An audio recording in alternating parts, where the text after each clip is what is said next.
Okay, I'd like to call this Saline City Council meeting of March the 11th to order. If you please rise and join us for the Pledge of Allegiance.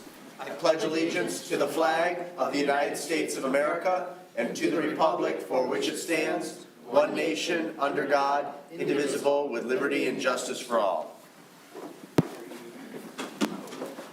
Thank you very much. Members present this afternoon are Council Members Gearboss, CO, Rice, Harmount, Mayor Pro Tem Dillon, and Mayor Morrow. From City staff, we have City Manager O'Toole, Clerk Royal, Treasurer Cole, Parks and Rec Director Lambert, DPW Director Searles, City Engineer Humphreys, Community Development Director Harrington, and Police Chief Radzik. Councilmember Lesh will be absent from this afternoon's meeting.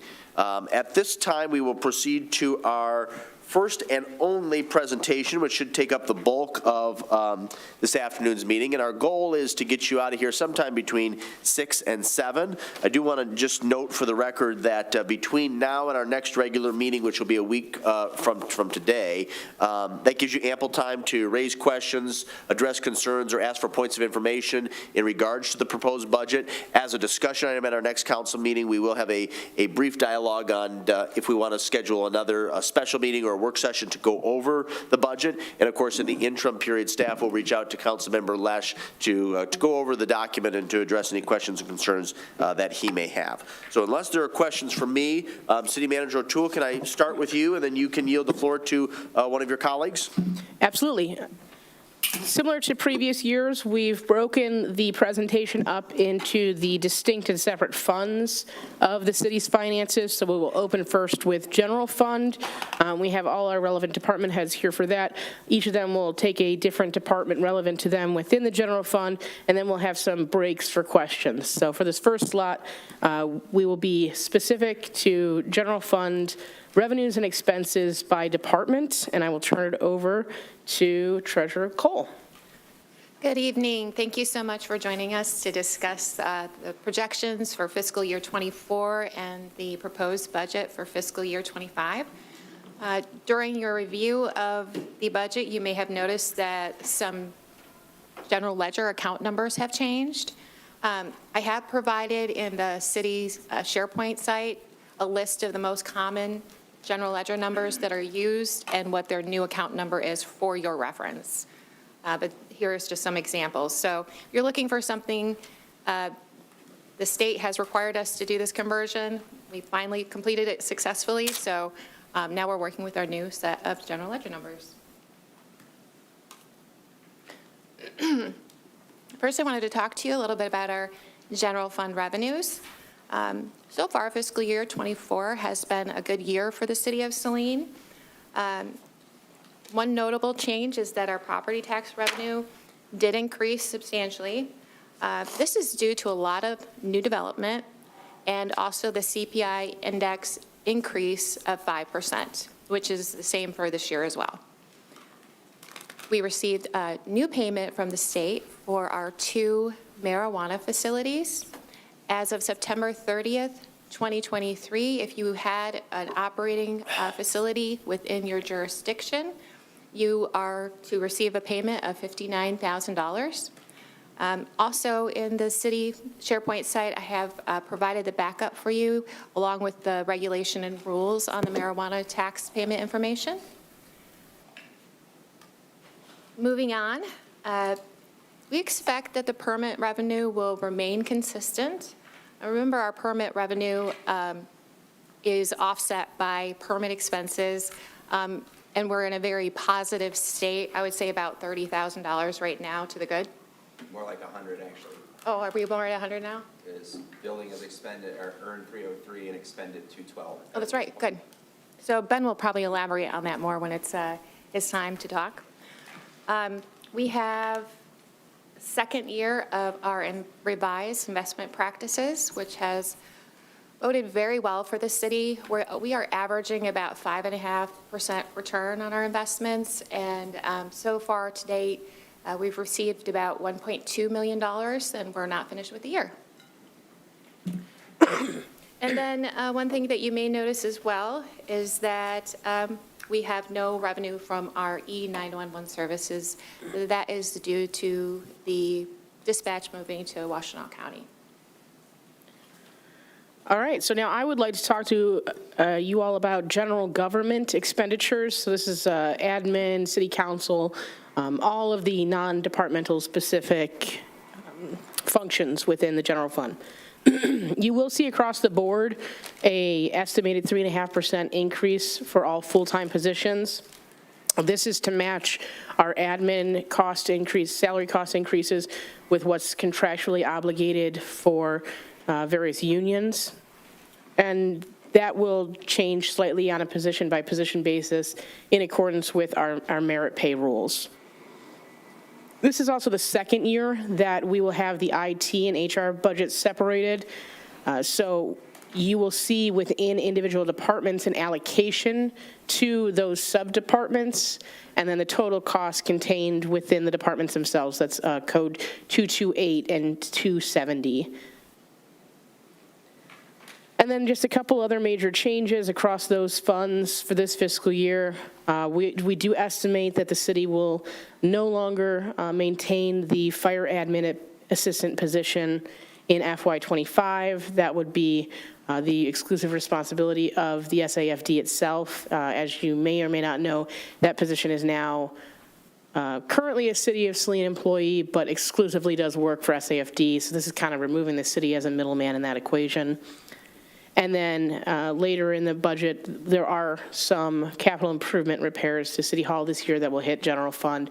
And that's as bond proceeds in and out. The bonds have already been secured. There's no new bonds being issued for FY25, just the use of those funds. All right, well, I would like to welcome up Director Searle, or sorry, Chief Radzik to talk about public safety.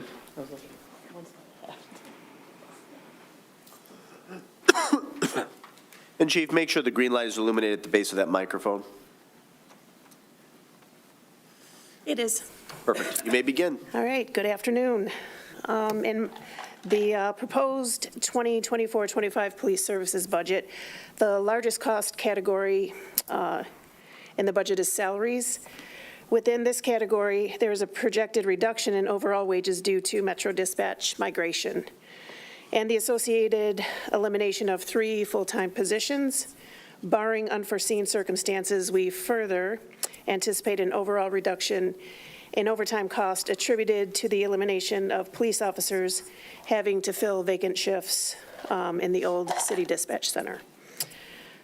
Police Services currently has 2 full-time sergeants who will be assigned to supervise the afternoon and midnight shifts, which will reduce the officer in charge pay. Police agencies across the United States are in the midst of staff shortages, and of course, Saline PD is not immune to this trend. So short of offering enhanced wages or pension packages, it is imperative we look at other options for attracting new employees. We've projected and budgeted the cost to offer sponsorships to attend the local police academies contingent upon identifying qualified candidates to sponsor. Our Axon camera system is budgeted through January 2027. We also received a $38,000 grant through JSS to supplement the original cost.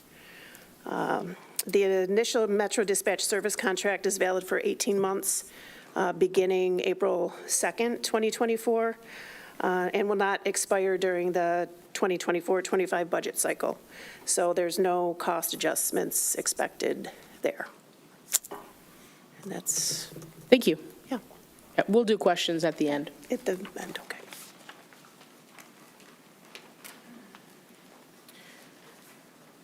Director Searles.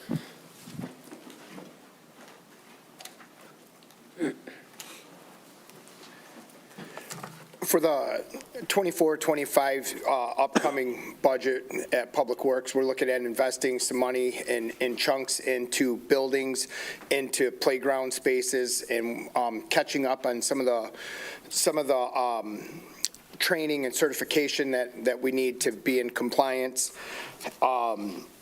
We have more funds in the parking lots as it's time to put some treatments in there, including sealing, parking lot sealing and parking space markings plus the lights, still to be determined whether those will be Edison. We're having a difficult time nailing down EV chargers at a reasonable expense. So right now, I don't know if we want to hold on to the street lights that are in the parking lot or not. So there's some money if we can do that. But even if we own them or don't, we're going to convert over to energy efficient LED lights at each turn in the parking lots. We do have, this is where we're buying several vehicles out of the VERF, the Vehicle Equipment Revolving Fund. And we're going to get our playground structures with the 5-bar replacement. We're way behind on that. I think that'll also help us with some of the ground hornet issues we've been having. Questions after? Yep. Okay. Thank you, Director Searles. Director Harrington.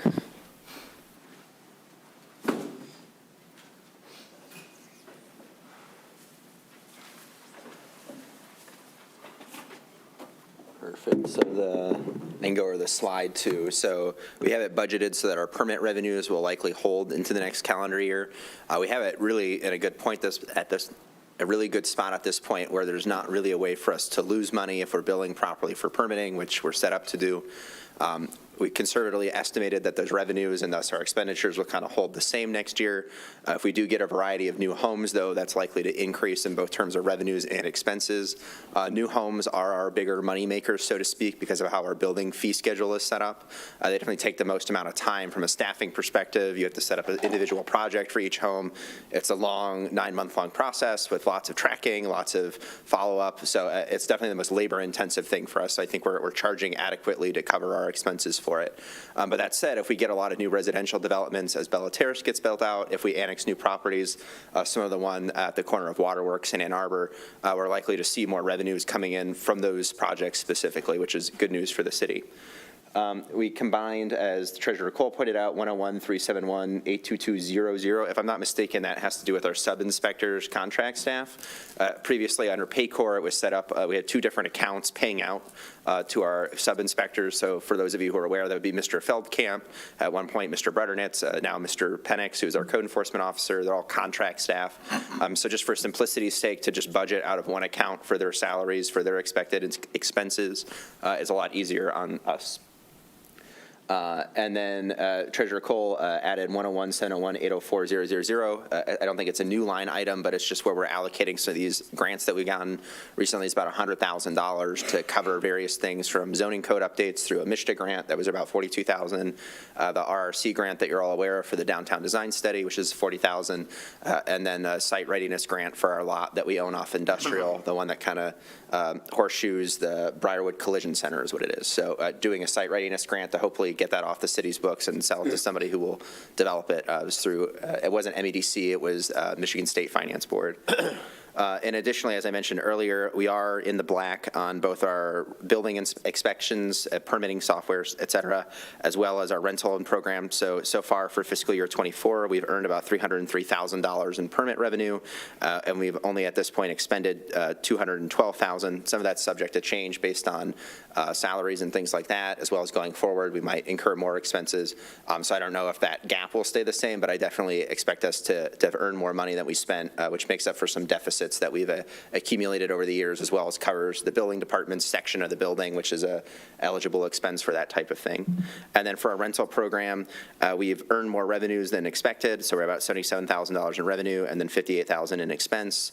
A lot of the revenues are really being driven by reinspection costs, so we're not expecting to necessarily have to go through Six Trails a second time in its entirety, and then Thorncrest for a second time in its entirety.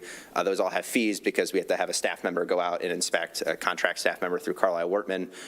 So that the city is doing that inspection-wise. It is bogging us down a little bit, but I do think the revenues make up for the amount of staff time that we're spending on these items again to justify them. And going forward, we expect that to kind of taper off. Obviously, the first round of inspections is probably going to be the one where we find the most violations.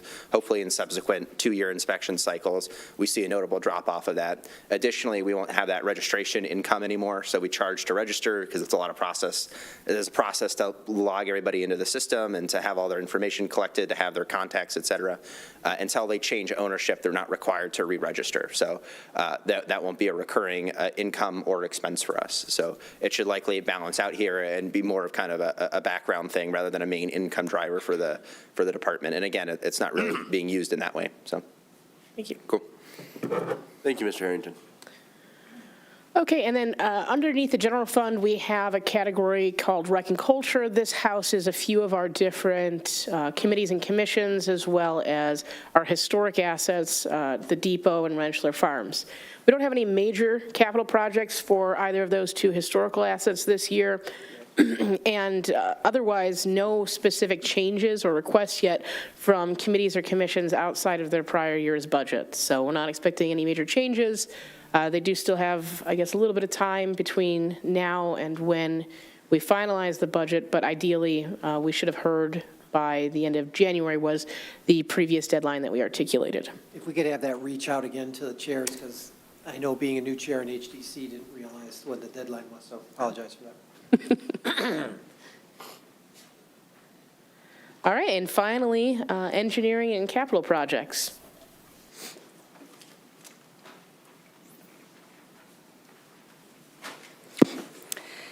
Hello.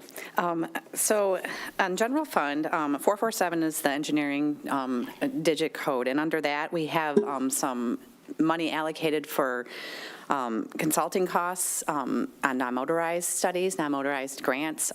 So we're starting to tackle some of those non-motorized projects, and that's where we budgeted for some of those studies this year in the 447-804-000. The other major impact, or the other thing under general fund is capital projects for engineering. So under the 900 capital projects, the three that we brought up to the surface that engineering's working on this coming year is the Saline River Valley Trail Phase 1, which is through Mill Pond. I think we're all very familiar with that. We have the SEMCOG grant that's coming for that. So that is scheduled to be bid this fall and start construction next season, so a year from now, depending on weather. We're giving them the whole construction season. I could see it either going in the spring or potentially when the drier season of the summer, that project happening, but we have budgeted for that in next year. The Woodland Culvert replacement is something that I brought here to council not that long ago. That's something that we've identified. We have design services budgeted. We're actually anticipating the construction cost for that will be in 26, so we have design budgeted for that. And then the last thing under the 900s is the dam feasibility study and improvements to the dam. So as we're right now evaluating the feasibility of removing the dam, we got a grant to assist with that. We have a $240,000 study. We have $190-something in 80% match of those funds. That project, the grant was delayed in actually giving us the grant, so we got going a little bit late. So we're now aiming for public education this fall. We had one time talked about kind of spring or summer, so I think now it's going to be more late summer, fall. And the intent of that, of course, is to bring all of our information forward, do a nice public education. At the same time, council's getting information, make sure people in the out in the our constituents are also getting the information, so we can make an educated decision going forward on the dam. Thank you very much. Director Harrington forgot something that he'd like to add, so I'm going to call him back up. Please.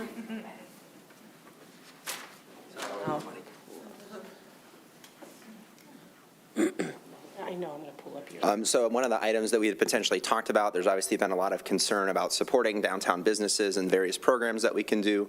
One thing that they all have to go through is submitting architectural drawings to the city of their space. It's a requirement under the state building code.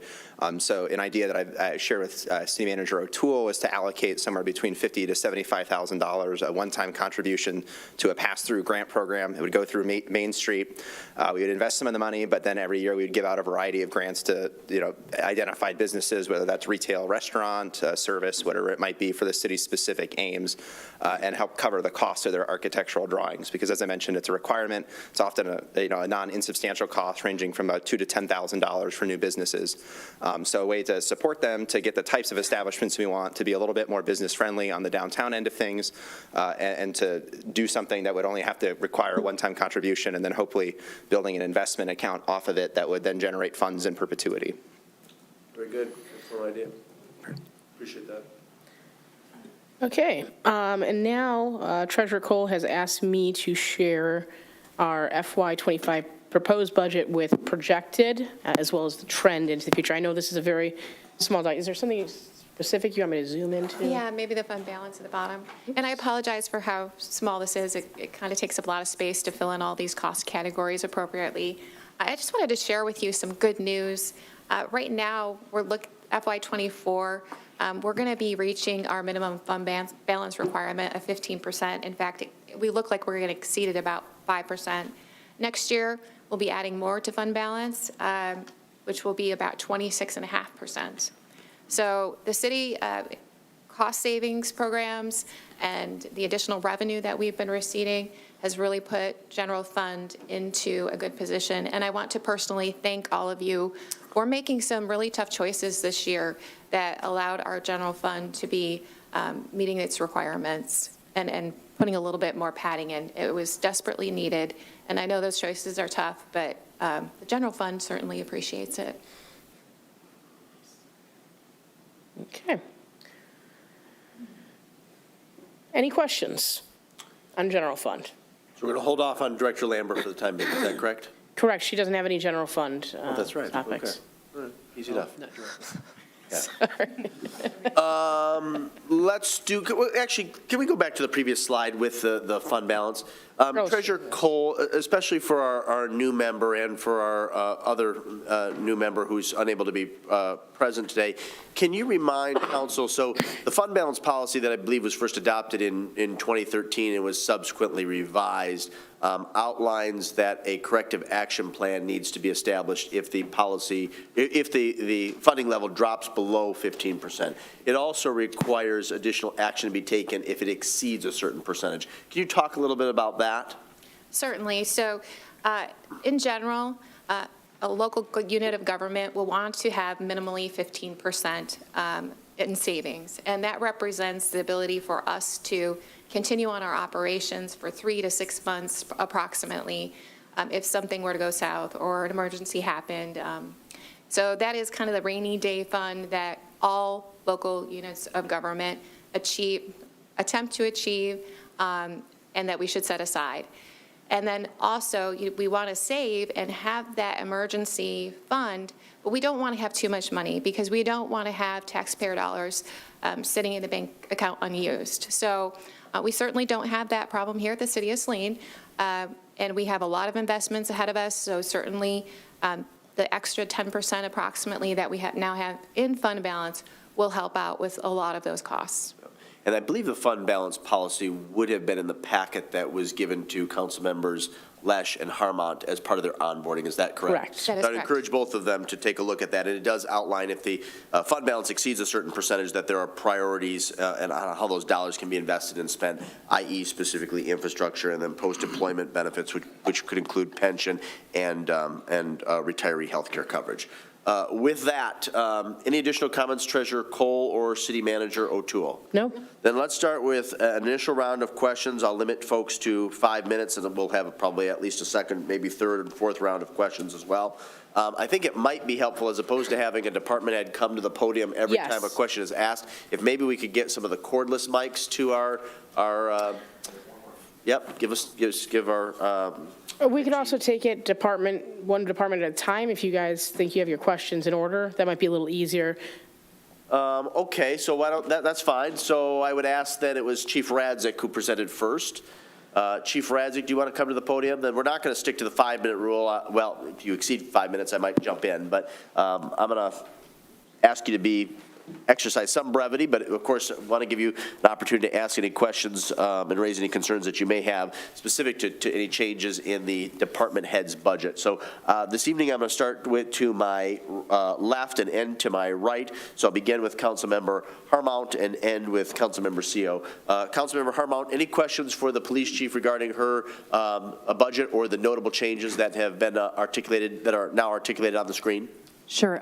The question I have is, I wasn't able to match them up, but we're spending more money on the centralized dispatch, which is on here. What is the offset? What's the net between what we're spending on central dispatch and what we are going to be saving?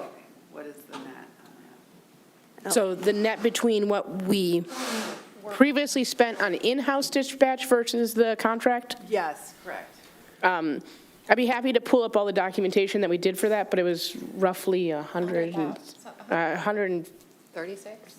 yeah, 130 to 150,000. I was gonna say, what- And Was a net. And that did include retaining one full-time staff person, the cost of the contract, and the loss of revenue from E911 revenues.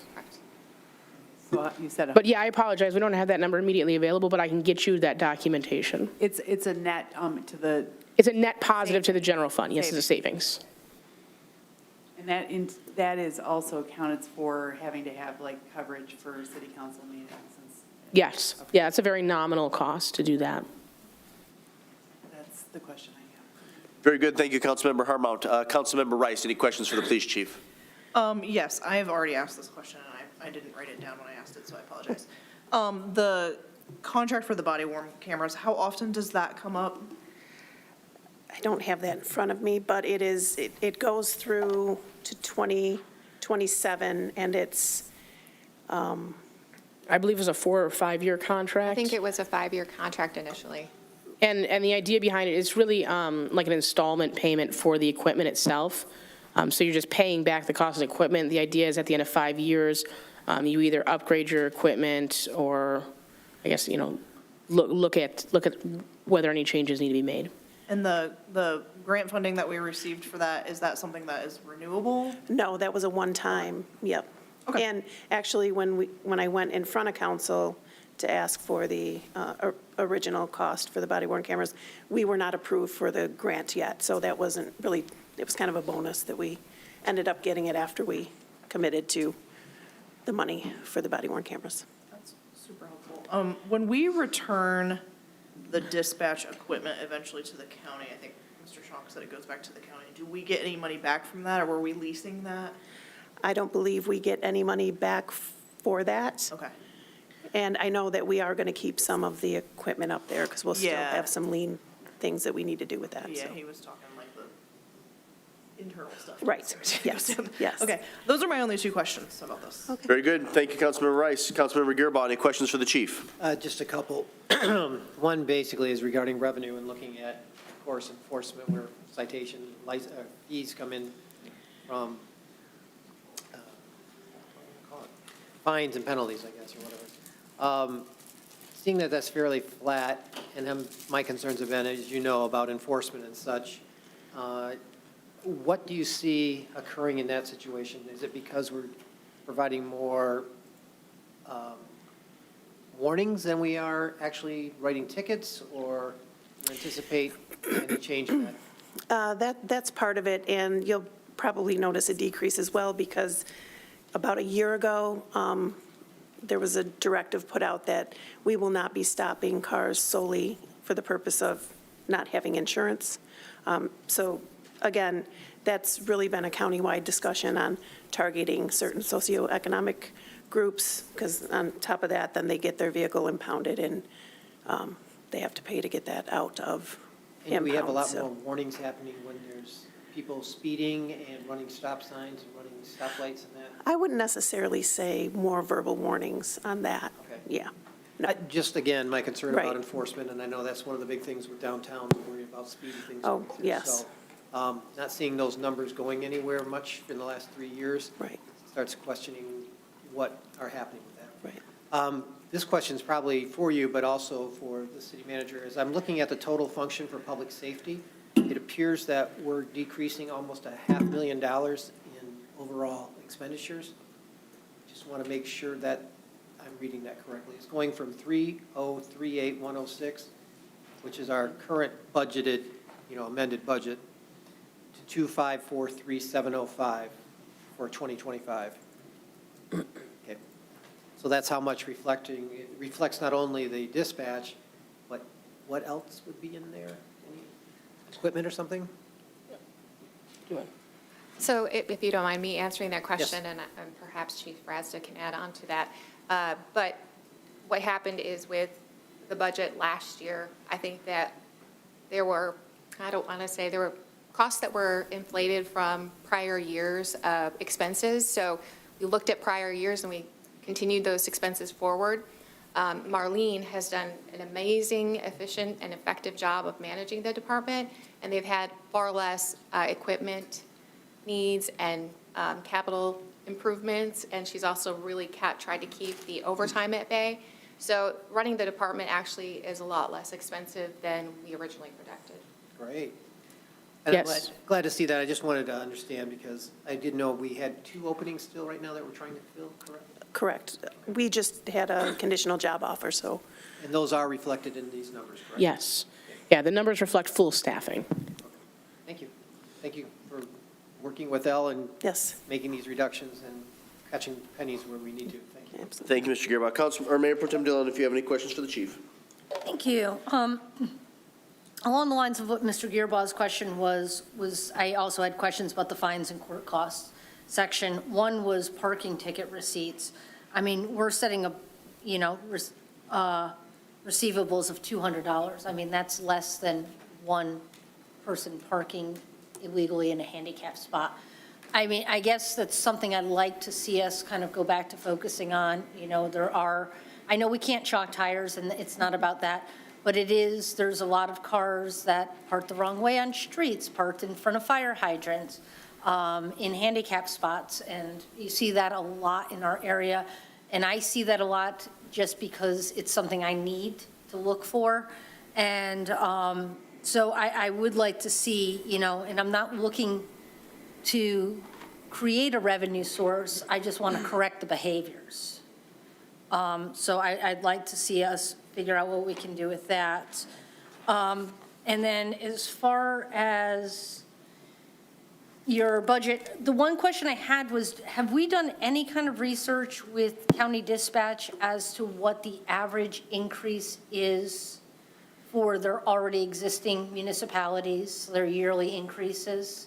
Just so we can kind of gauge moving forward next year, it's going to be a 5% or a 12% or 38%.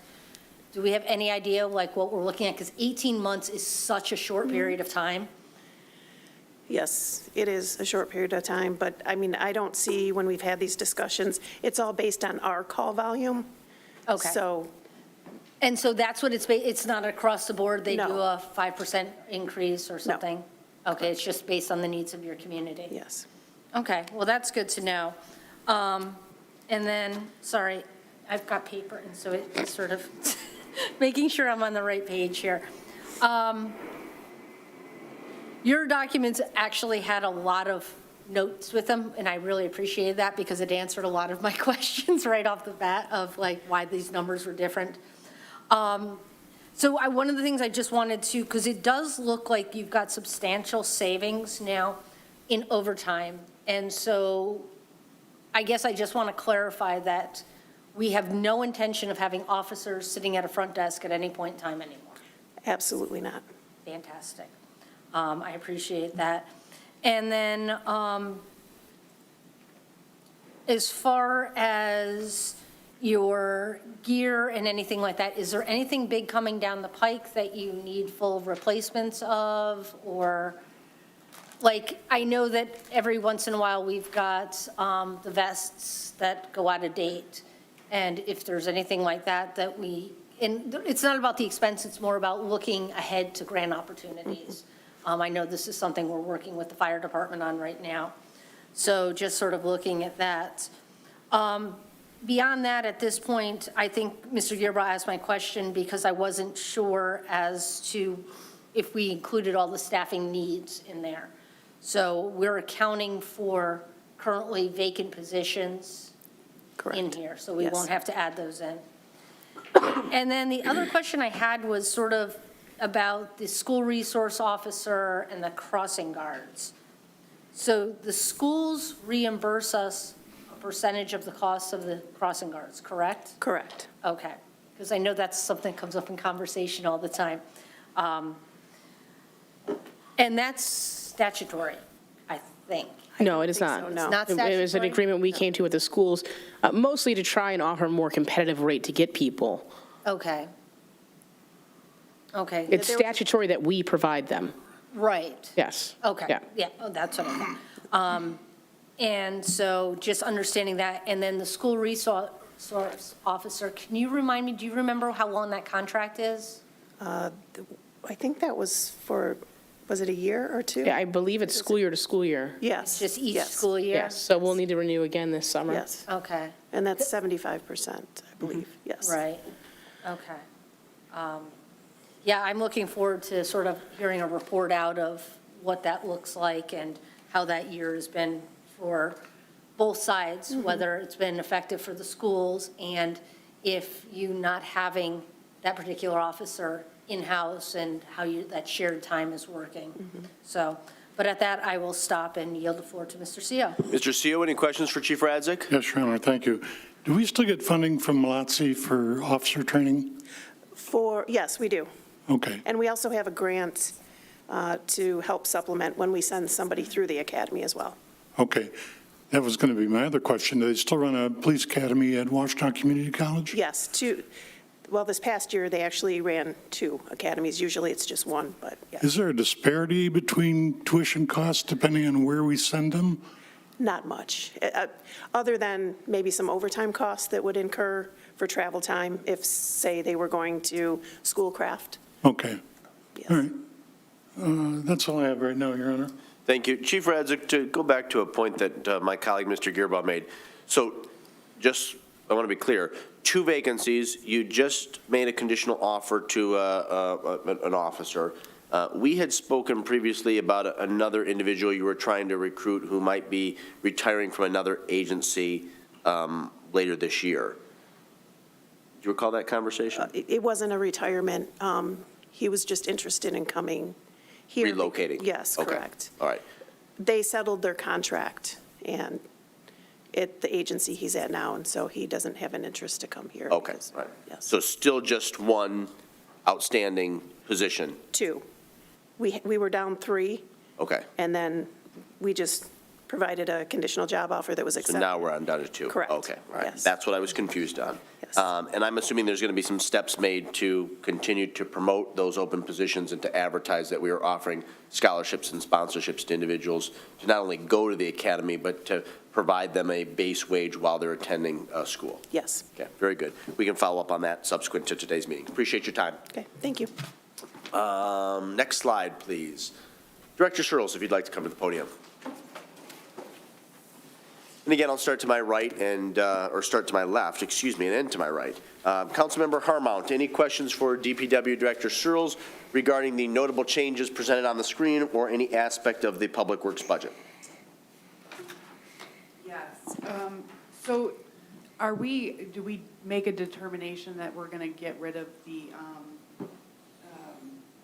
park structure in Mill Pond?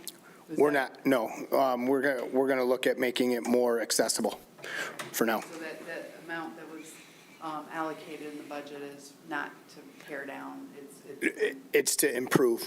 Yep. and then you said that we will be upgrading the streetlights, that each of the upgrades is going to get LED. Is Yep. that what you're meant? Yes. That's it for what I have right now. Okay. Councilmember Rice, per Councilmember Harmount's question, you want to take just 30 seconds to give a kind of an overview of what the Parks Commission is beginning, and beginning is the key word, in terms of evaluating of potential improvements to Mill Pond and other municipal parks? Yeah, thanks for the opportunity. So the things that we've determined to take a look at this year, we're sort of dividing and conquering as far as Mill Pond Park goes, is first, we're going to take some trips to some other parks in the region and have some discussion with their parks directors and see how they have gotten some really great funding for accessible structures, for revamping things. So part of the Parks Commission is sort of taking charge and getting some of those meetings set up. Another part of the Parks Commission has been attending the Timbertown structure meetings in Chelsea to see sort of how they're going about what they're doing. Timbertown and Mill Pond have very similar structures.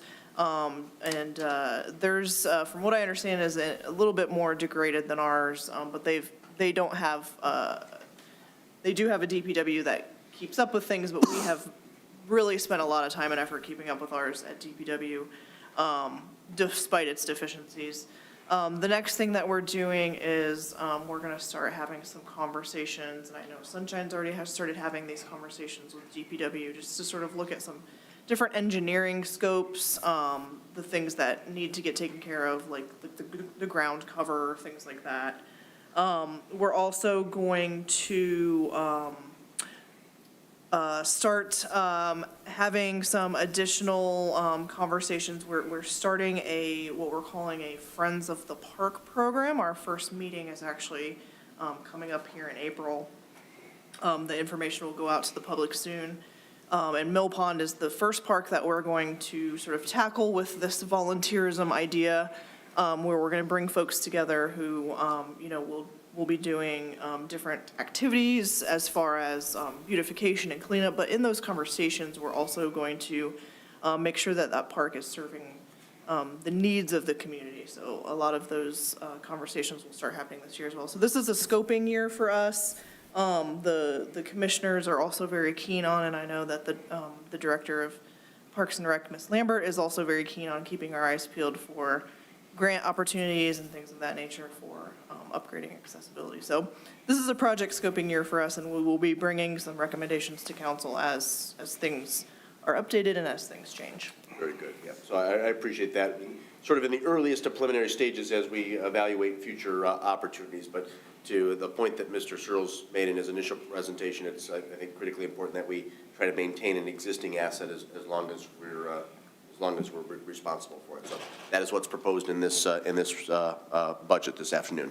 Councilmember Rice, do you want to transition and ask Mr. or Director Searles any questions you may have pertaining to the DPW budget? Sure. And if you don't, we can simply pass. I may have lost my train of thought, but hold on one moment. Something in here should jump out at me to remind me what I was going to ask you. I think I'm just going to pass for now. I'll reach out to you if I think of the question then. Okay. Easy enough. Appreciate that. Councilmember Gearbaugh, any questions for the DPW Director? Just a couple. I just want to clarify too. Thank you for clarifying that information, because there's a lot of misinformation being presented out there that we're going to be tearing down the romp structure, tearing down the shelter, and talking with the city manager today. She indicated that we've had an assessment done of the shelters. Yes. And that they're structurally sound, and that we just need to do some repairs and things to. Some investment, yep. Okay. Yep, but no wrecking ball. Okay. And is there any funds actually needed this year for the romp structure to address some of the outdated parts of it or anything that? We have some budget for accessibility enhancements, and we already have the normal maintenance. The annual maintenance we already have in there. If you needed some additional dollars to bounce up to do anything on that that's out of the ordinary, if you had to hire some people to do something. The dollars are a little bit higher because of the FIBAR, the material underneath the structure. So we did have to put a little bit more in. Actually, you just mentioned that. Can you define what FIBAR is? Everybody was asking it. FIBAR is a blended material that makes the impact of a fall, it lessens the impact of a fall, and it's supposed to not be very organic as far as growing weeds and grasses and things you don't want under the structure, and also the ground hornets don't like it. Exactly. Good. Excellent. It should help with that. This one's actually probably for our treasurer. Amazon fee, which the annual renewal, I just happened to notice it. That's just for each individual, basically the fee that Amazon charges. It's not like Amazon Prime or anything? No, it's not like Amazon Prime. We do purchasing out of Amazon, and we reduced all of our Amazon accounts this year, and we only have one, so now we're only paying that fee one time to be able to purchase from them. Excellent. At a discount. Perfect. And then sidewalk budget, that's the only one I was looking at. Approximately $18,000. We didn't really add more this year than we have in the prior years. As you know, that's one of my hot projects. Is sidewalks, is this just for a component of repairing and maintaining our existing sidewalks? This is for the existing maintenance program. City-owned ones? City-owned, what we found right now through the last round of inspection is about 80% are caused by trees. The defects in front of the homeowners portion, so about 80% is going to fall back on us for replacement. That will actually be starting in Wildwood Sub. We're going to their HOA meeting tomorrow to let them know how fun that's going to be. Is that sufficient funds for us, though, the 18,000 to achieve? No, but without a couple cycles of, I didn't really know where that number needed to be. I just want to, because we have funds that are available, that we want to dedicate whatever we need to Yep. for that. So if it, I think I might be asking for a little more in 25. I might try to weasel a little bit. And then the last one was, I noticed you had under road maintenance, but maybe there's another piece. It's just striping in general. You had mentioned in the parking lots as part of that, Yeah. the striping throughout the whole city. Do we have enough money dedicated for that? Yes. Thank you. Please. Stormwater grants. There's lots of stuff going on about stormwater grants these days. Can we apply for any of those, for any of the projects we have in queue currently? So far, I've not seen any grants that are specific to existing facility maintenance, and that's mostly what we're focused on at this time.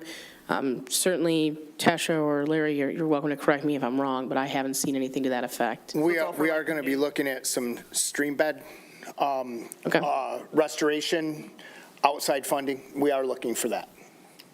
So anything that we have in queue currently, though, is more just maintenance and upkeep. It's not like new and.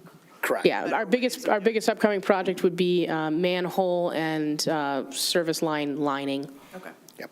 Okay, thanks. That was my question. Thanks. To double back on some comments that were made about municipal sidewalks, I'm very pleased to hear that you and it sounds like City Engineer Humphreys will be meeting with the HOA of Wildwood tomorrow evening. I'm going to be a strong proponent moving forward of anything that we can do to invest more and to move expeditiously on repairing, replacing damaged sidewalks throughout our municipal inventory. This is a project we started a little more than a decade ago.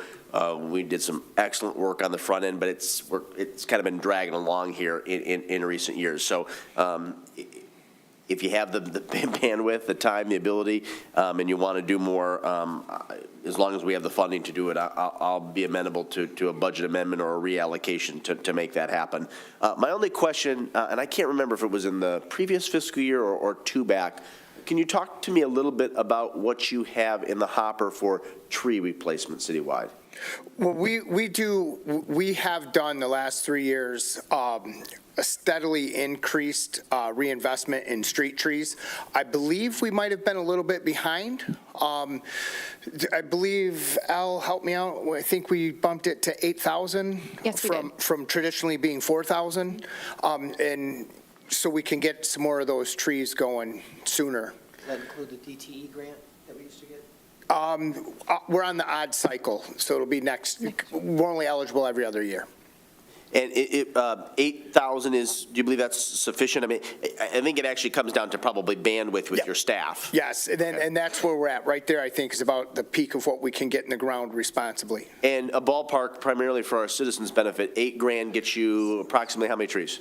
Oh, gosh, 400 to 500 a tree. That's where we're at. 16 to 20. Okay. 16 to 20. Help me with Yeah, the math. somewhere in that range. Engineer? 8,000 would get you 20 at the moment. 20, yeah. Okay. All right. I appreciate that. Thank you. Mayor Pro Tem Dillon, any questions for the DPW Director? Thank you. Well, I think the mayor actually trees was on the top of my list, because I know that we've taken a bunch of trees out, and I'm very much looking forward to stump grinding those. But now we need to look at replacement. And, I mean, 8,000 and, 20 trees, it's nominal, to be frank. It's really not going to do much in our community. So I'd like to figure out how, I don't want to be willy-nilly spending money, but I'd like to see if do we have a tree plan of what we need to replace, and we can figure it out over the course of X amount of years. Because the other thing is that I know that there's several places in our community right now where we have trees that are sort of outlasted their useful life, that are starting to cause problems, that really, unfortunately, people love big trees, but big trees sometimes are just sort of a problem in disguise. And I know there was some streets in particular that we are looking at redesigning to be around the trees and other things. But I just really want to make sure that this is an investment that we're keeping on top of, So kind of figuring out how we can reallocate funds. The other thing that, like the two before me, the sidewalk project, I mean, it is something that we started, and it just sort of, in transition of staffing, priorities, dollars, it really just completely fell off. And I would absolutely want to see that, because some of our sidewalks are actually downright dangerous at this point. So I don't know if, I thought I brought a presentation last year. We removed 2,800 trip hazards in the sidewalks last year. With that leveling program, that gave me free data for the replacement this season. So I didn't have to spend any of our time or resources to go out and calculate. Came back, coded that this is city responsibility, this is homeowner responsibility. I'll be with the HOA tomorrow. They'll have a preview of what the sign-on looks like. But yeah, we'll be able to quantify that now.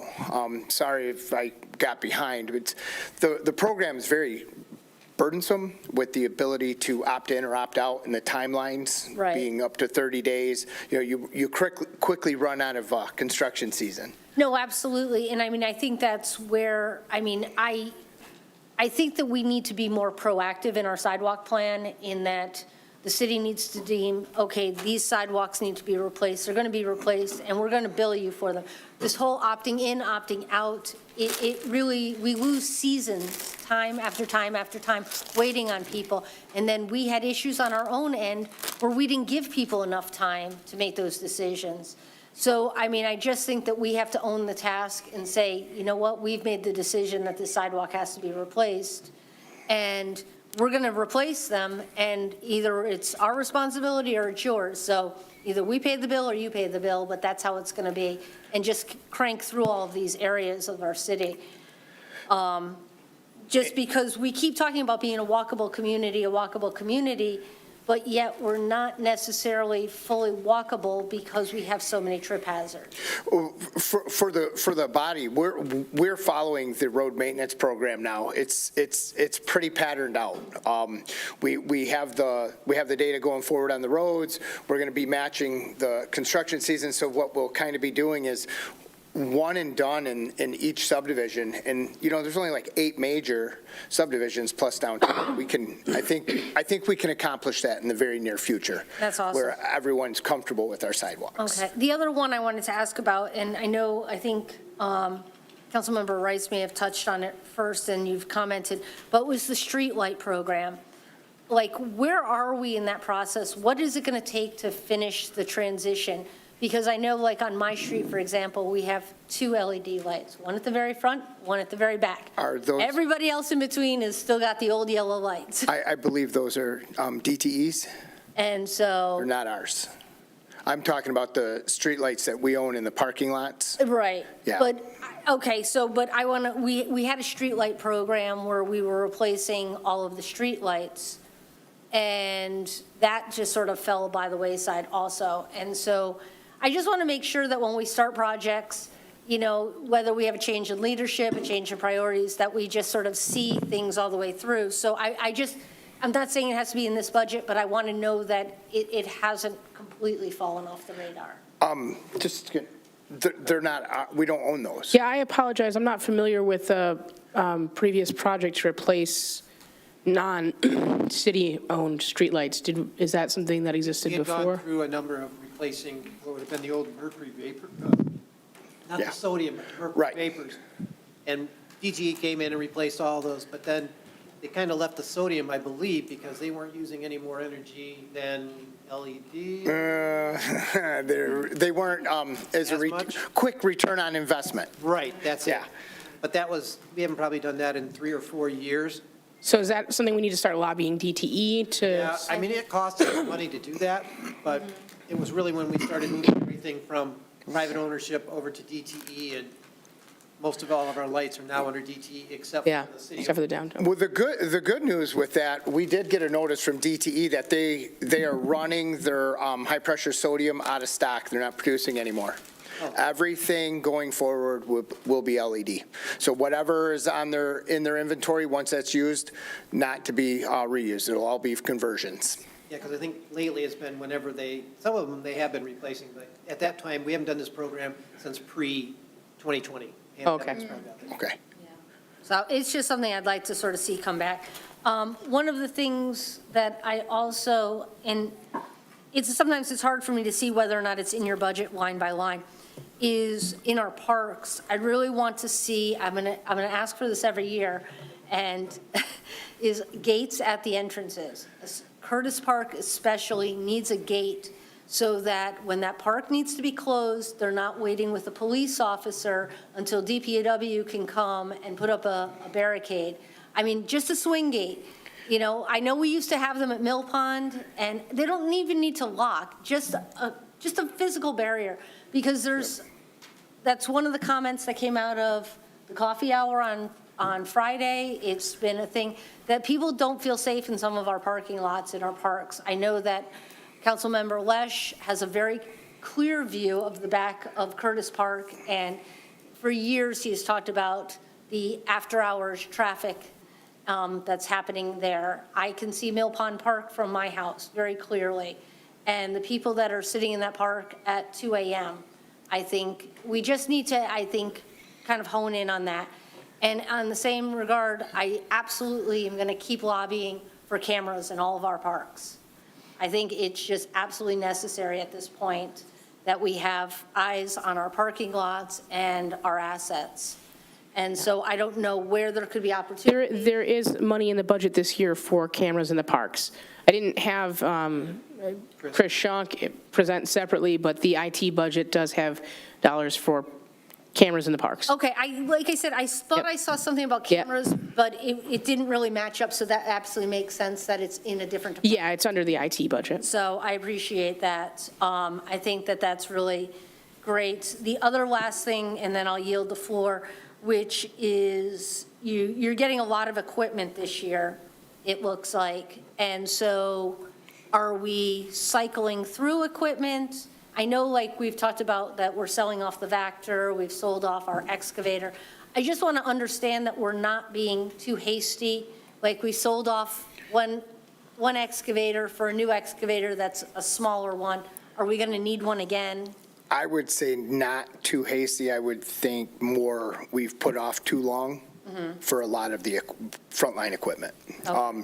Trucks that are in the 90s, those are our frontline equipment needs to be replaced. No, absolutely. Like I said, just understanding, I think that we're in a position right now, and I don't think that we just have a lot of disposable income, but I think we can make some really smart choices with the money we have, and sort of, dealing with some of those that are a little past their prime, but not buying things that are too specialized that they only have one particular purpose. Well, that is the goal, to make the best decisions on the equipment.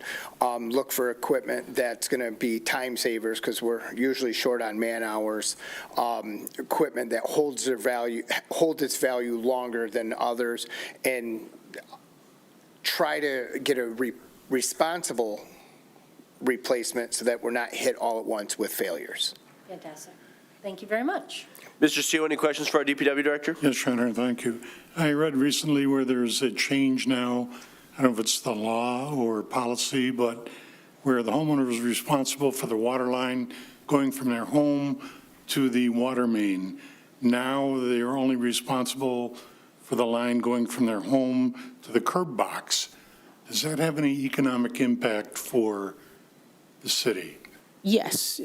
What we've estimated is that the city would be then responsible for any broken curb boxes, which by a rough estimate will end up costing us $28,000 over the course of repairing them. The good news is, because we're already doing the lead service line replacement investigation work, we can do that much cheaper than an individual homeowner could do on their own.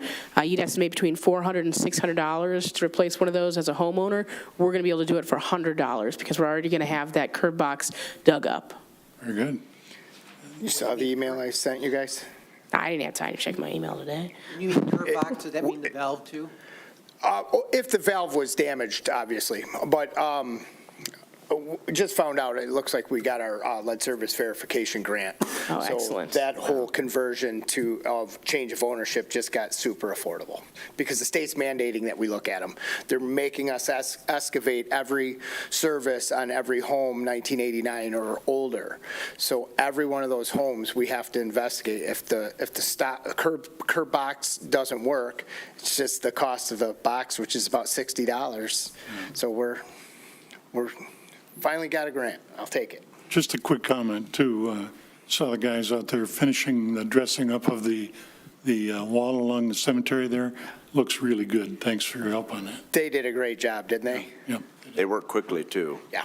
Walked my dog in that vicinity. They were very efficient. They told us it was going to be fast. Yeah, they were fast. Mr. CEO, anything else? No, sir, Your Honor. One quick question that I forgot to address, and I believe you and I chatted about this very briefly in the fall of 2023.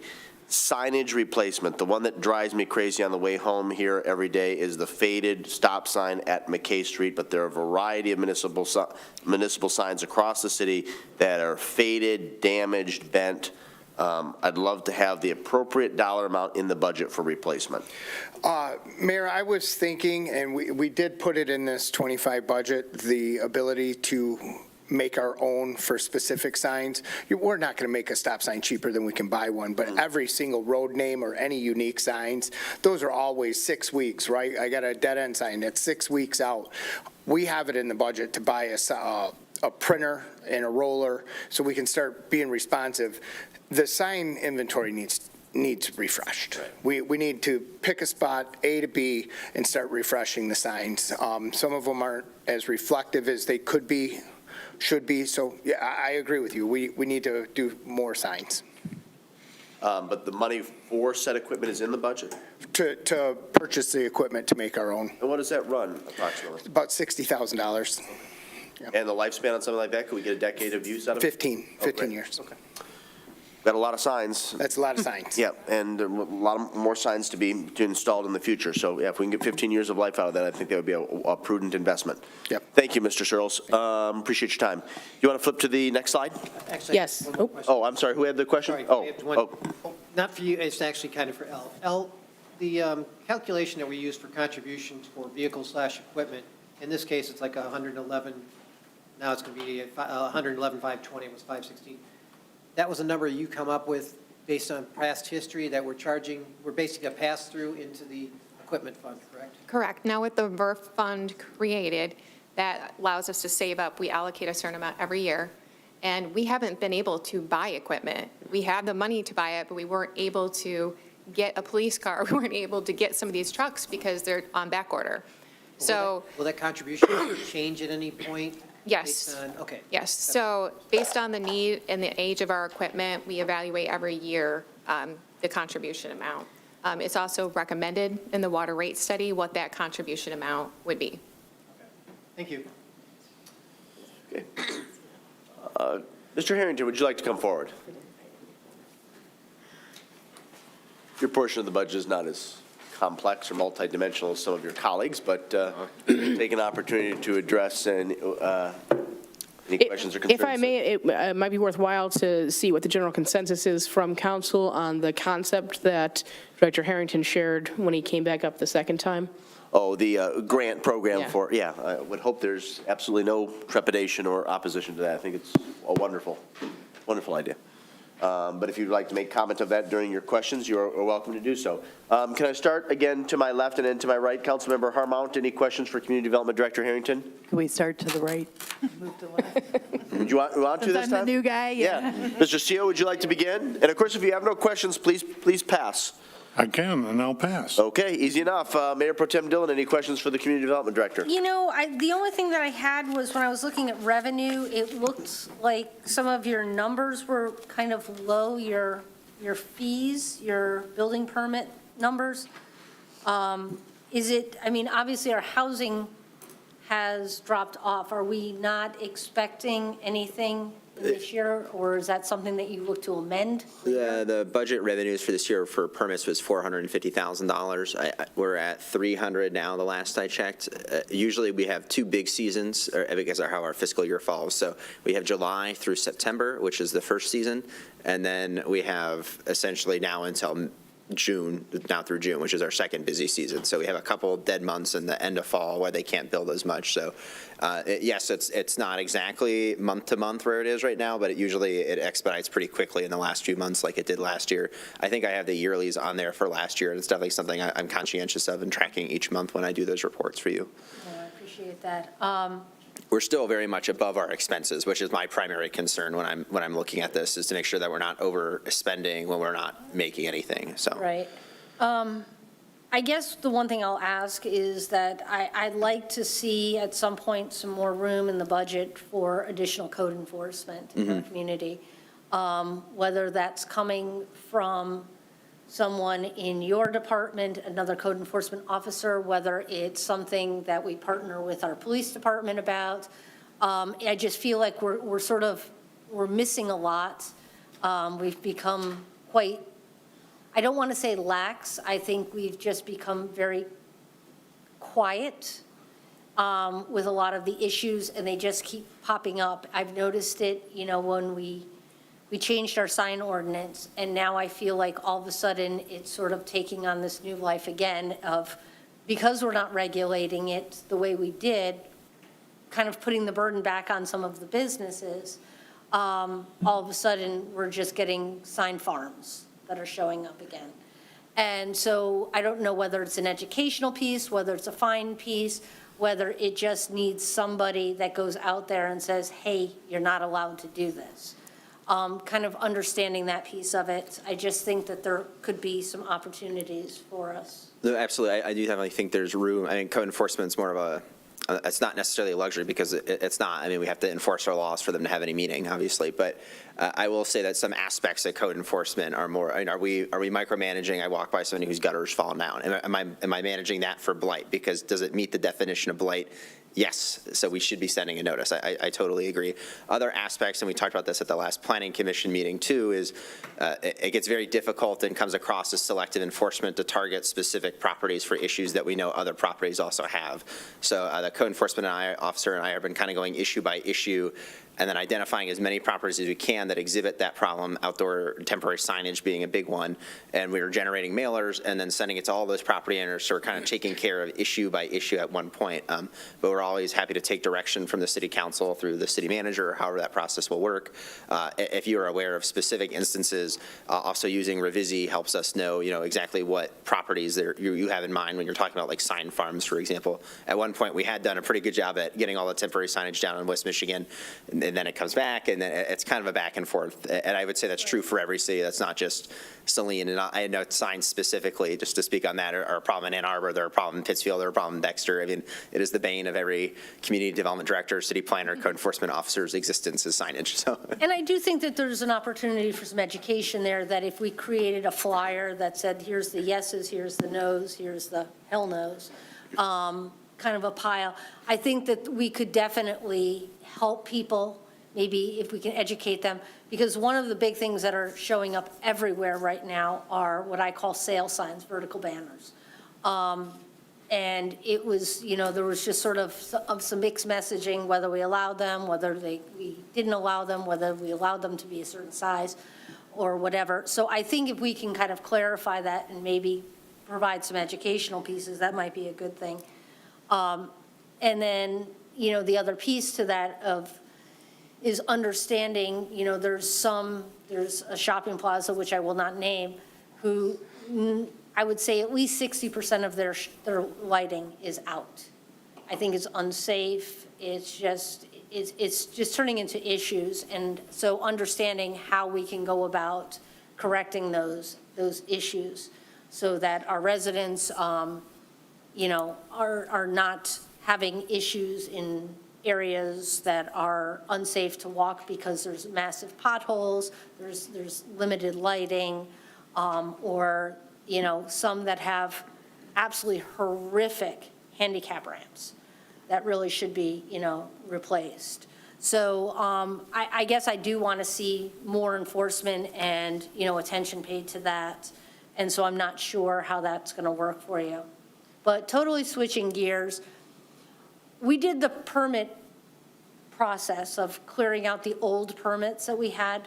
Are we done with that? Have we closed out that process and started back to zero, or do we still have permits that are open? Yeah, so that's one of the items that our current contract code enforcement officer has been working on with the building officials, ensuring that those permits continue to be closed out. Our goal is for things that are, more than 3 years old to have less than 30 permits for each of those years that are still open. There are a variety of existential circumstances that sometimes require us to leave those permits open. We don't want to close it at our end because we have a really good reason to believe that work was done, but we're just unable to get in for an inspection. Speaking of shopping centers, a lot of times they're owned by capital investment groups that are very difficult to get a hold of. And then, when it's actually trying to figure out who manages the building, who manages the parking lot, you get pushed into a lot of different directions that take time. And we have to give them some benefit of the doubt that they'll eventually get us to a person who will take ownership of the property effectively. So, I guess with the specific question you asked, I'm now losing my train of thought here. How many open do we have, do you know? I don't have the number off the top of my head, but yes, we're pretty much under 30 permits for all years previous to the past 3 years out, essentially, and then we actively work. We have reminder emails sent. We have a much better process, and we have the staff capacity to really track people as their permits are expiring, now, rather than waiting 5 years for their permits to have been expired. So we're limiting the number that are growing each year, and we've reduced the amount that existed by quite a bit. Fantastic, that's great news. Thank you very much. One question. I've talked about this previously. Several members of this dais have messaged on this. We had a brief conversation about it at the most recent Planning Commission meeting. In your professional opinion, if we had the resources to bring in an external third party to do a comprehensive, holistic review of all existing site plans, would that be advantageous and beneficial to the city? You would definitely incur quite a large expense. As for that, speaking to the city attorney, again, they suggested going off of specific infractions or instances that we take issue with, rather than kind of broadly choosing a specific site and enforcing it. I have not heard of the concept of a third party looking at all of our site plans. The lack of digitization there would be a hurdle to start with. It's definitely something we could look into. I don't have any particular issue with that, but it would definitely be costly. I mean, contracting for code enforcement services, it's not a money pit, but it kind of is, because there's no end to code enforcement. Sure. There's no end to police The flip work, side, of course, is we just don't have the bandwidth in the community development department to do that type of work. Right, because ultimately creating any of these programs, and it's why I try to establish some levels that we have. So, Barry is the first person you should be talking to, because, if they're complaining about signages, most businesses think it's, arbitrary and ridiculous. So then they come to me and they want to talk about it. If I don't have that buffer, then it goes to the city manager, because they're just going to blow me off and go to the city manager thinking that they can escalate it. So again, just so that I'm clear, so the comments then from legal are that a program like this could be appropriate, but if you're looking at specific deficiencies like stormwater management, lighting, handicap accessibility, landscaping, et cetera. Right, if you looked at if we're trying to enforce the specific provisions that we have in our ordinance, that's more than acceptable. And if we're looking at a variety of different properties that may be in non-compliance with that ordinance, then yes. Overall, I think if we could expand the bandwidth of the community development department, that would be great. But we obviously have a lot of other priorities with the city too, and it's kind of a policy trade-off and a conversation with the city manager to be had there. So. And if you were to expand the bandwidth within community development, would it be your recommendation to focus more on the code enforcement side or economic development? I would say unequivocally right now you would probably prefer to go full-time code enforcement based on the feedback I get most frequently from the city council. And I would hope that also be predicated, at least in part, on the workload that our current code enforcement officer has to deal with on a day-to-day basis. Right. I will say, too, that part of the strategic aspect of our department is having the code enforcement position be somebody that was carefully selected as a contractor who appreciated a very qualified individual who was looking for extra hours. At least in my experience, oftentimes it's very difficult to find somebody who's willing to do code enforcement full-time just because of the nature of the job. It's very confrontational. It takes a certain kind of person to want to do that regularly and do it daily, and oftentimes they're either looking to become a building official or they're sometimes even looking to become part of law enforcement. So you kind of get either end of the spectrum. It's very hard to find somebody permanent. I think your perspective is probably correct, although, and maybe Saline is a bit of an outlier, but if you look at this organization pre-2009, when we had the financial resources and the political will to pay for a full-time code enforcement officer, we were able to attract some very competent individuals. It's when it was subsequently eliminated that we saw a decline on a variety of fronts, specifically with aesthetics and code compliance.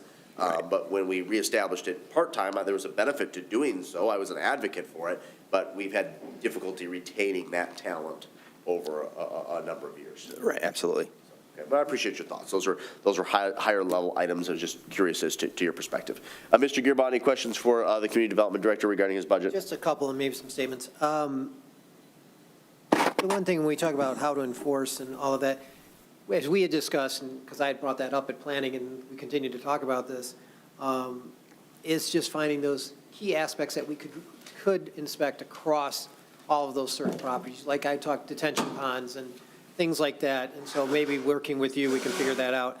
I know for me, as understanding, there are some key issues like lighting, security. So there's some specific categories, I think, that you could focus on, not necessarily always being the signs. We know those are always going to be an issue and whatever we can do with that. So however we can approach that, if it's through some additional funding for an outside review or whatever, because it really, one of the other things is getting a better reporting tool. Our current tool is not user-friendly. You can't put more than one picture up.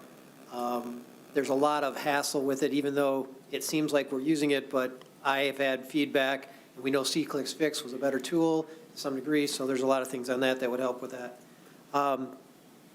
Getting back to the business area expenses, are those under your preview or are those underneath you, Colleen? I'm looking under business area underneath the planning department. Yeah, either L or I can answer questions on those. Okay, I was just saying, looking at that, we pay a lot for electricity and everything. What's in that now? That's the streetlights that we're responsible for. So that's just streetlights, it's Yeah. nothing else? That's why we want to do the LED upgrades. Right, but is it also, well, most of those are LEDs, because we replaced those all in 2016.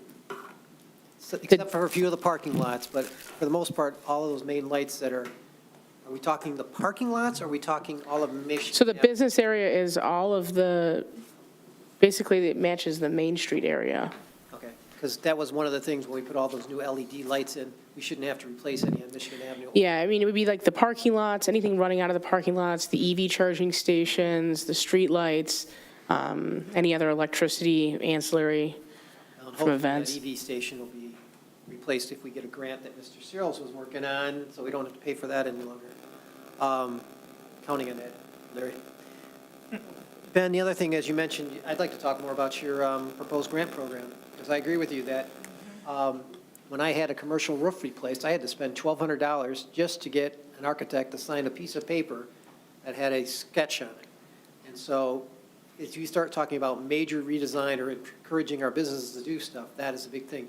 So what do you intend to, basically, just a brief outline, you just mentioned it, but how would that work? Where are those funds coming from exactly, and whatever else? Right, so where the funds are coming from, I guess that's another question for a city manager and the treasurer. But it would be done through Main Street. Again, I think there's some bureaucratic advances to going through a third party as opposed to the city directly administering it itself. You could set a cap of no more than 5 to 10 grantees a year, probably do, $5,000 to $10,000 at most per grantee. And if it's less, if you can provide a receipt, then, you get $2,500 for it and share more of those dollars with other folks. And I think that we could even target it down to specific types of enterprises. So because we're hurting for retail in our downtown, perhaps limiting it to retail enterprises and things like that, again, because it's through Main Street, there's a real benefit to us, again, because it is a cost for everybody. Everybody has to supply those drawings, so there's some universal applicability to it, and it does tangibly save somebody money who's trying to open a business in the city. Oftentimes, folks are signing these leases, they're triple net leases, and they don't necessarily know what that means, so then they get into a situation where they're paying for the repairs, they're paying for the drawings, they're paying for everything. It's not a ton, it's not a huge cost saving compared to some of those repairs, but it's definitely something. I know the Saline Main Street recently had to do drawings, and I asked Jill about how much that cost her, and it was $2,000 to $3,000 to show the structural elements of the beam that they need to put in the door. So again, I think that there's room for us to do something positive for the downtown businesses, to attract more of the types of enterprises we want, and then have something that's universally applicable. It's not so much a choosing one or the other, if that makes sense. Is that a type of MEDC funding we need to get, or can we actually use general fund We could use dollars? general fund dollars. I mean, basically, what we would be doing in a case where we're refunding people for their permit fees is we're giving a grant with specific stipulations to Main Street and telling them to spend it on us. So it's kind of a. IRS impacts to that for the developer or anything? I mean, the developer, it would really just be a net cost savings to, and in most of these cases, it's probably not going to be a developer, it's probably going to be a tenant, is what we most often see. So yeah, I would say it actually should come out of general funds, since that's where the revenue would be collected back. Yeah. I mean, we used to do those type of incentives through some of the, well, when we were doing the industrial parks, when you recoup some of the costs related to their developing the property and everything, but this makes sense if we can assist with that. Right, and again, most of our downtown properties are historic, so there's some aspect of where we're helping you maintain the history of Saline by doing this. If you talk to any of the business owners, if you talk to the one that most recently is departing the Saline, unfortunately, the building is part of the concern for pretty much in virtually all of them. The cost to paint, the cost to install new fixtures, like it's something they really take into account either from the get-go or from when the city informs them that they have to provide us these drawings. So I think it really will just be a benefit to businesses and landlords, honestly, alike, who can maybe more easily get tenants into some of these spaces as well. Sounds good. And then lastly, we always talk about economic development and your role in it. And we have Main Street, but we really truly don't have those aspects out in the other corridors. We're trying to develop it.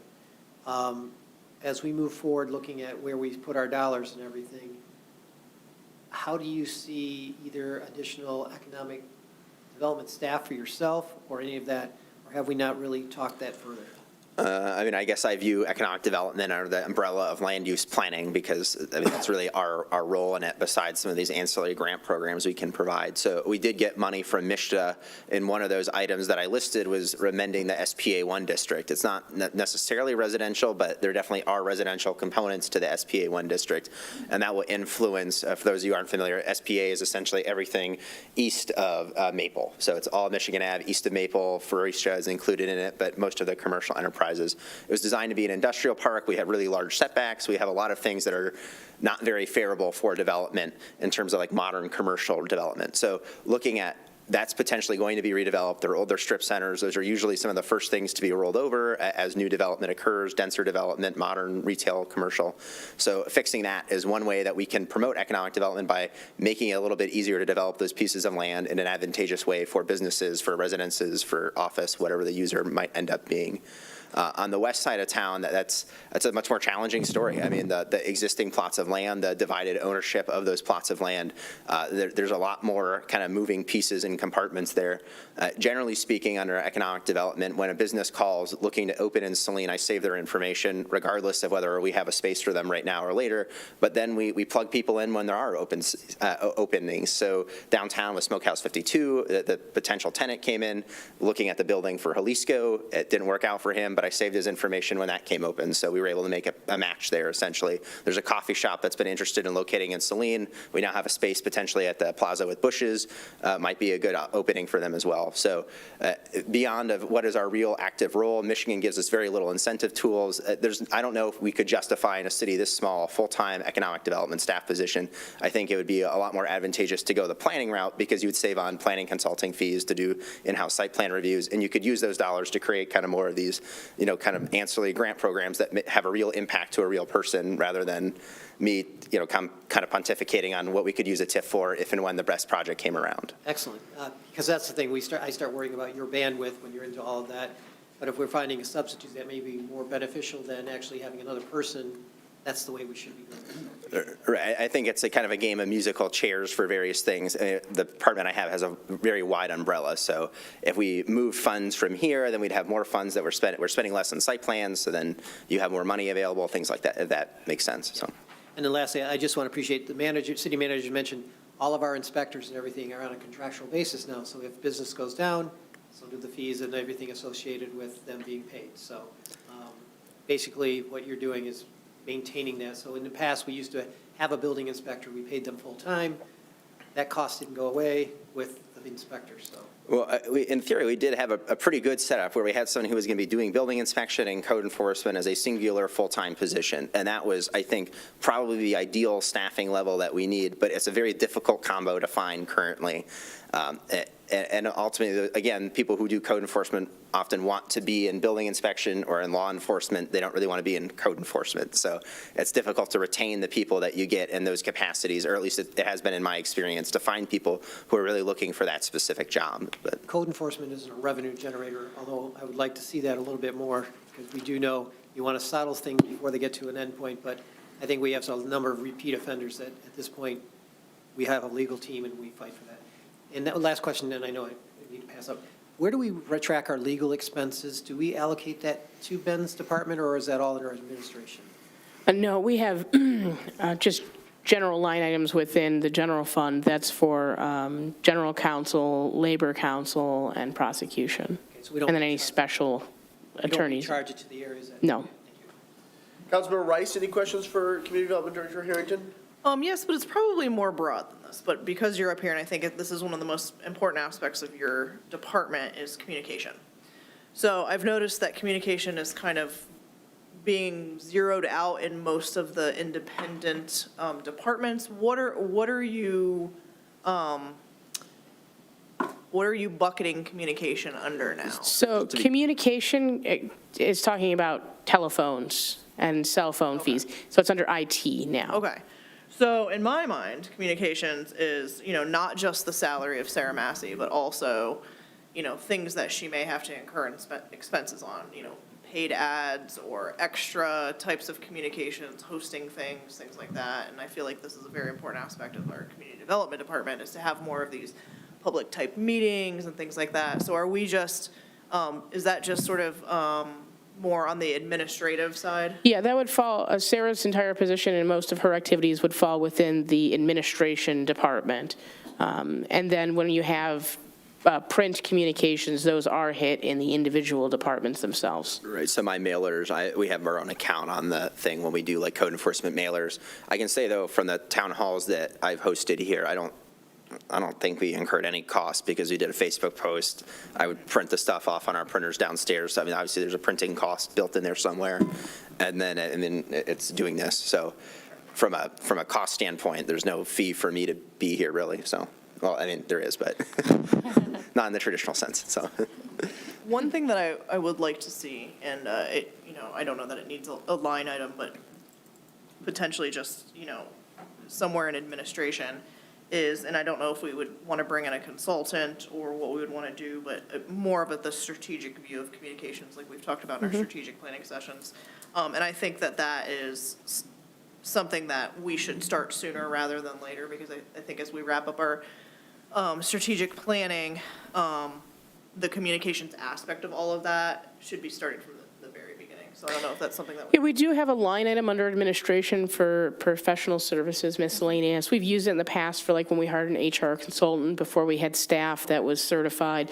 We've used it to pay for our strategic planning consultant. We could certainly look at that line item and figure out what a reasonable allocation would be for perhaps a formally developed communications plan. Yeah, I think that would be prudent, just so that, like I said, as we wrap up our strategic planning, going into the fiscal year '25, we automatically have that set aside, and we can jump on the road with that. But thank you, Ben, that makes a lot of sense. I know a lot of these things, there's not necessarily a cost associated with it, but I would like to start thinking about it from a planning perspective and having some actual money set aside for those types of strategies and things like that. So, thank you, that was it. Thank you. Councilmember Harmount, any questions for Community Development Director Harrington? Yeah, I just have a couple. One is, Ben, in your professional opinion, what do you think is the biggest opportunity for revenue in your area? New home construction. So I shared with Mr. Gearbaugh previously, because there was a question, I think, on our January report. We issued more permits, yet we made less money. And how does that happen? And our building fee structure is not a flat proportion or percentage. It really is based on the size of the project, so it's steps. So projects less than $10,000 have their fee calculation, and then it changes as you get to bigger and bigger projects. Ours is pretty generous, I would say, for most lowball projects, things between anything under $500,000, we charge substantially less than our neighboring communities do. Substantially is an overstatement, but we charge less than our neighboring communities do. But things for over $500,000 is where we're in line with Ann Arbor and Ypsilanti up to about $1 million.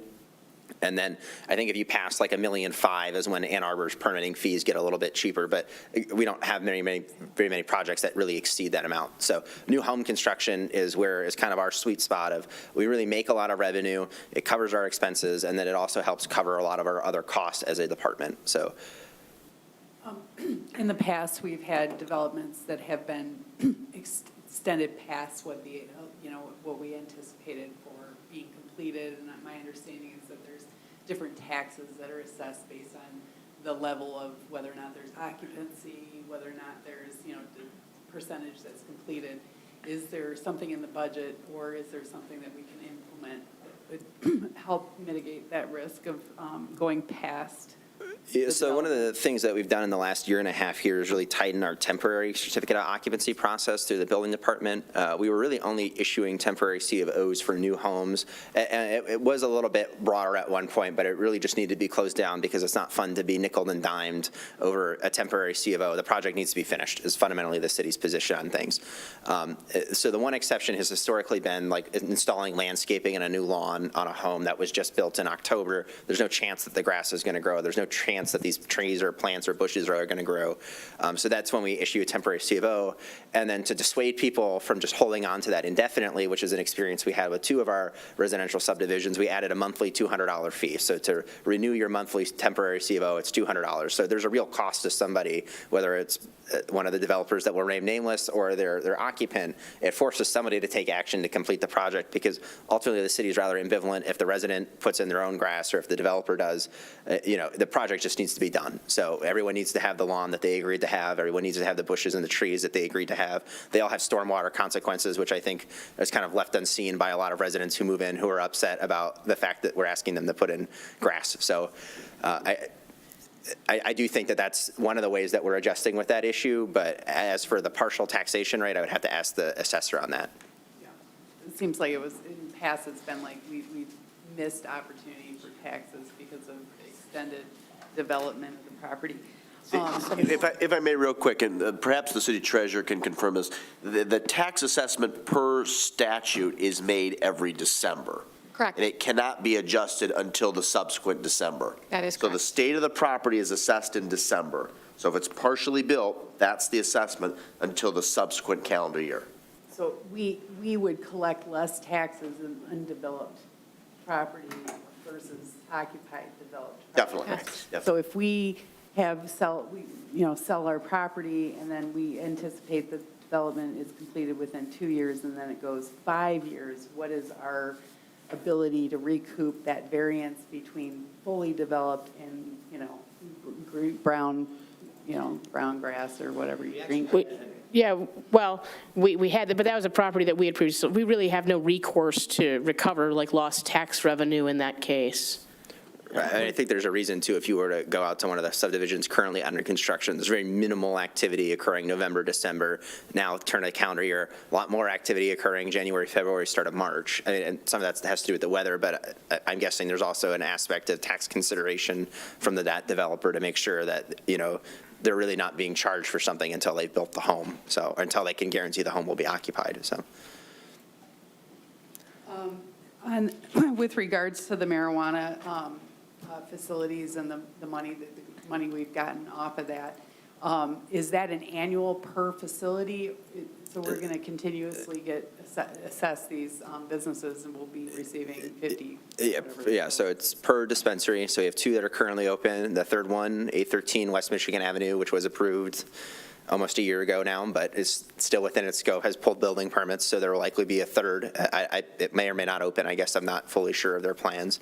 But it's per dispensary, and my understanding of how the state has discussed the program, the revenues are expected to rise, not fall, because the more that are open in the state increases the collective pot of money that they are distributing. So I talked to somebody from the city of Ann Arbor who said the first year was a very nominal amount of money, and now they're making over $1 million because they have 20-ish dispensaries. So. And if So I it would may, be reoccurring. Yes. Yes. Reoccurring, okay. it will be a And then- reoccurring. Oh, sorry. And then the ability to have curbside, with that ability, will we be able to assess more on these? No impact. No, it's the same dispensary, it's the same operation. Now, I mean, in theory, if they made more money, it increases the collective pot, but the amount that we would see would be probably pretty nominal about that. So hopefully, I wouldn't say that should be a guiding factor in your decision on that ordinance. Director Harrington, if I may add, the assessment is done at September 30th of every year. So if there's a facility that isn't fully open and operating by September 30th, we would collect no revenue the next year.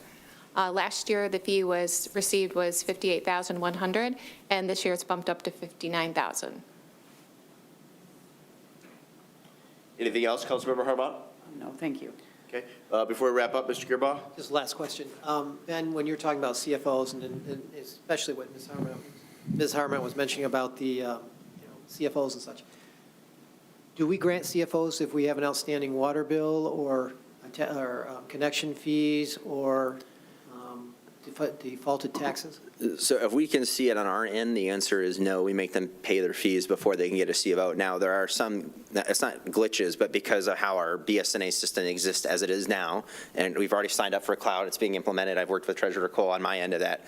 We will be able to see everything in the future, which is the best benefit by far and away for everybody involved, is we can all finally see everything and not have to flip between 10 different programs to try to figure out what may or may not be there. So if it's on my end, which most of the things you listed are, yes, we would hold a CFO until the fees are paid. Now, if it's defaulted taxes, I don't necessarily have that information in front of me, but usually that's a conversation that we would have if, like I say, oh, someone pulled a $1 million permit on a site that hasn't paid their taxes in 3 years. That would be something that Treasurer Cole would likely be able to identify pretty quickly. Yes, and if I may add to that, with those processes, with our new BSNA online, it will actually flag any account that has any amount past due, whether it's taxes, water bills, permit fees, and we can actually lock it down so that they can't be issued permits or any further services until those funds are caught up. And we don't grant exceptions? Not that I'm aware of, no. Thank you. If I may, because Councilmember CO needs to leave in about 5 minutes, can we transition to the one new business item so I can take a formal vote before Yes. he has to excuse himself? Okay, very good. So with your indulgence, thank you, Mr. Harrington. We'll deal with deal with questions to Engineer Humphreys in just a moment, so hang tight, Tesha. We're going to proceed to new business item FY24 year-end projections. So the motion will be a motion to acknowledge and to approve or not to approve the fiscal year 2024 year-end proposed budget as presented. Move to acknowledge and approve. Moved by Gearbaugh to acknowledge and to approve. Is there a second? I'll second. Seconded by CO. City Treasurer Cole, would you like to begin, or would the city manager like to make some obligatory comments? I guess it's going to be the city treasurer. Yes, thank you so much for your consideration of adopting the fiscal year 24 projected amounts in the column. There are a couple of reasons that we're asking for this a little bit earlier than normal this year. We will still have our year-end process where we will compare budget to actual and have it approved again at this time. However, with your approval now, we will be able to implement our BSA online with our new projected amounts, and it does allow for us to have better processes because I do have each general ledger line item locked down. So department heads and the GL assigners cannot enter in any invoices if that line item is over budget. In some cases, we know exactly what's going on, and we've readjusted our projection to incorporate the change that occurred. So it actually increases our effectiveness and our efficiency by doing this. Very good. Sounds appropriate and very advantageous. Appreciate your work on this. Are there any questions for the city treasurer?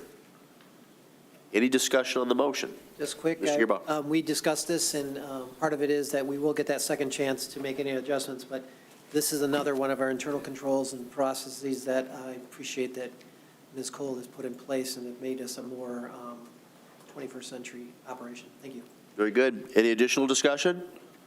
Then we'll proceed to vote. It's been properly moved by Gearboss, seconded by CO to acknowledge and to approve. All those in favor signify by saying aye. Aye. Opposed, say nay. Ayes have it. The motion carries unanimously. Thank you very much. Mr. CO, you are excused. If you'd like to, you want to stick around for a few minutes and do some Q&A to Engineer Humphreys? Okay? Sounds good. Very good. Yeah. That's way down. Yeah, I think so. City Engineer Humphreys? Are we at that page? We are? Okay. Mr. CO, why don't we begin with you since you need to leave in just a few moments. Do you have any questions for the engineer regarding her presentation or notable changes in her budget? Thank you. Yes, Your Honor, I do have one question. You mentioned the dam study. Do you have any idea when that may be coming? We are anticipating doing our public education and having kind of the final results this fall, end of summer, fall time frame. When we first applied for the grant, we were hoping for early spring or early summer, but the grant application just got delayed in administering the actual agreement with us. So we've been out there. We most recently did borings along the side of the dam. They've completed some of their environmental studies, so they are working through, I think there were like 12 different steps in the feasibility study. So working through those and hoping to gather all of that data to bring that all back to everybody. I would say August, September timeframe is what we're aiming for. Okay, very good. I have one other question, Your Honor. Please. This afternoon, I saw some people working up here in the old Concannon property. They were out there in the middle of the lot doing some kind of excavation. Looked like they're doing some sort of sampling. Do you or Mr. Searles or anybody have any idea what they were up there doing? I do not have insight. I guess that would be a question for either DPW Director Searles or Community Development Director. 147. Could you tell us what the? 147. 147 West Michigan Ave. Michigan Avenue, the open lot, Oh, yeah. Oh. Sample. Gunther property. Yes. They're mandated sampling. Oh, okay. Yep. Okay, is that because of the old Clark Station there and so on? Yes. Okay, all right, thank you. Very good. Mayor Pro Tem Dillon, any questions for the city engineer? You know, one of the projects, I think we talked about it recently, but I don't remember, sometimes it's hard to see if it's in your budget. The crosswalk on Monroe Street, is that anywhere close to being done? We've talked about a sidewalk across Adian's property, we've talked about a crosswalk, a sidewalk across Adian and a crosswalk. You know, we've kind of built that sidewalk from Huntington Woods, but we're not giving people an opportunity to cross the road safely. Is that anywhere in your engineering? Well, actually, this is the perfect place to ask it because this consulting and match grants for non-motorized study, to expand on what that is we have applied to Watts for updating of our non-motorized plan, and that non-motorized plan includes the crosswalks that you're describing. We have an existing non-motorized plan. I'm not certain the year. I'm going to say the teens, 2017, 2016 timeframe. So what we are proposing to do is dust that off, update it, and get all of, and exactly, crosswalks are one of the items on that study. So I think once we actually identify those, so this is the line item in which that is included. There are a little bit of funding included in roads also, but as when we get to roads next, there's not enough road money to just fix our roads, much less do all the amenities associated with our roads, so there's limited funding available for that. So this is the line item in which we are proposing, so the first thing on the slide here, that non-motorized plan includes those crosswalks. Oh, fantastic. I appreciate that. The other piece is that engineering for completing some of our sidewalks. We've talked for years, the sidewalk in front of Phoenicia, a sidewalk in front of electronics, or in the courthouse, and, you know, to sort of complete some of our sidewalk paths. Obviously, the sidewalk on the west side of the city we've talked about, but understanding kind of what our goal is long-term of completing our loops for these areas. So are you looking ahead to that in your budgets, or like, is this part of that sort of master plan? Yes, I think the answer to both those questions is yes. This master plan will include those sidewalk gaps in addition to, if you will, the non-motorized connectors between the parks. We're talking about the Saline River Valley Trail. That's a large investment of like a multifunctional, but this non-motorized plan will also include these smaller, cheaper, and by that I mean hundreds of thousands of dollars, not millions of dollars, to fill in some of these gaps. And all of those that you mentioned are ones that are on our radar. I think if we can get our non-motorized plan updated, and we'll be more eligible for funding sources for that, for those types of projects, once we actually have a plan. So the second part of your question is the capital improvement plan does include dollar amounts in each fiscal year for our next 6 years for non-motorized components. The order in which those are in right now is the Saline River Valley Trail through Mill Pond. We're starting design on the US 12 West sidewalk, and then we have put a placeholder in the future fiscal year. So that's, the budget that's in front of you right now is just for the next year and a half, and then our capital improvement plan looks out 6 years. So we do have placeholders for non-motorized, and our budget's looking forward for just that, but I don't know what's next. I appreciate that. And then the other piece of that I was going to ask is, as we're starting to develop and understand, becoming more of a non-motorized, creating pathways, do we have any plan to make any of our sidewalks, like when we're doing road projects, like have a little more continuity in size? Like on my Like street, width? we have sidewalks that are like about 2.5 feet wide, I know. all the way up to about 6 feet wide. And that's actually a huge component of this updating the non-motorized plan, is because there are some areas in the old plan, North Ann Arbor Street, where we called for a 10-foot wide path, which we absolutely have no room to install. And that's one of the difficulties with our capital projects is getting everything back into the existing right-of-way in an existing a reinvestment project, right, where we're putting, where people already live there. There's already all of the infrastructure is there. And you're absolutely right. Our sidewalks widths, I don't know, we might have some exactly at 3 foot, I'm not positive. Our current standard's 5 foot. The multi-use path that we're putting in a Mill Pond is a 10-foot path, so that's twice as wide as the wider sidewalks in town. So that is definitely a challenge, and I think that's a challenge to all municipalities of our age when it goes in at different times. So when we're approaching each road job, we're looking at how can we get the most bang for our buck with this existing project. And so most recently on Maple, I'm very pleased that we went ahead and redid the sidewalk on the west side of Maple. I think that added a nice, and we of course, and we put in a few gaps on that project too. I think it was only a few hundred feet, but we filled on the east side of that project too. So that's an example, but we stuck to the existing width to not lose all those trees. Right. And I understand that, and like I said, I really appreciate that's a great example of a small piece of connecting sidewalk made a huge difference for those individuals that live in Maple Oaks, not having to cross the street now to get, they're not crossing to cross back. So I like that idea. The other question I had for you was that I know that last summer we started the GIS process, and where do we, what time frame do we have for understanding, when is this going to be fully populated? I mean, I don't know if that's ever actually going to be a thing, but to a point where we're really able to utilize that data. And we are starting to utilize it now, I would say. But to answer your first question, I don't think it's we're never fully done with GIS. It's a living database where we store all of the information on all of our assets. And as it grows and we grow, we're going to put more data with each asset. So when we first started the GIS, investing in it, we focused on our essential infrastructure, and out of general fund, I would call that storm sewer. That's the storm sewer component.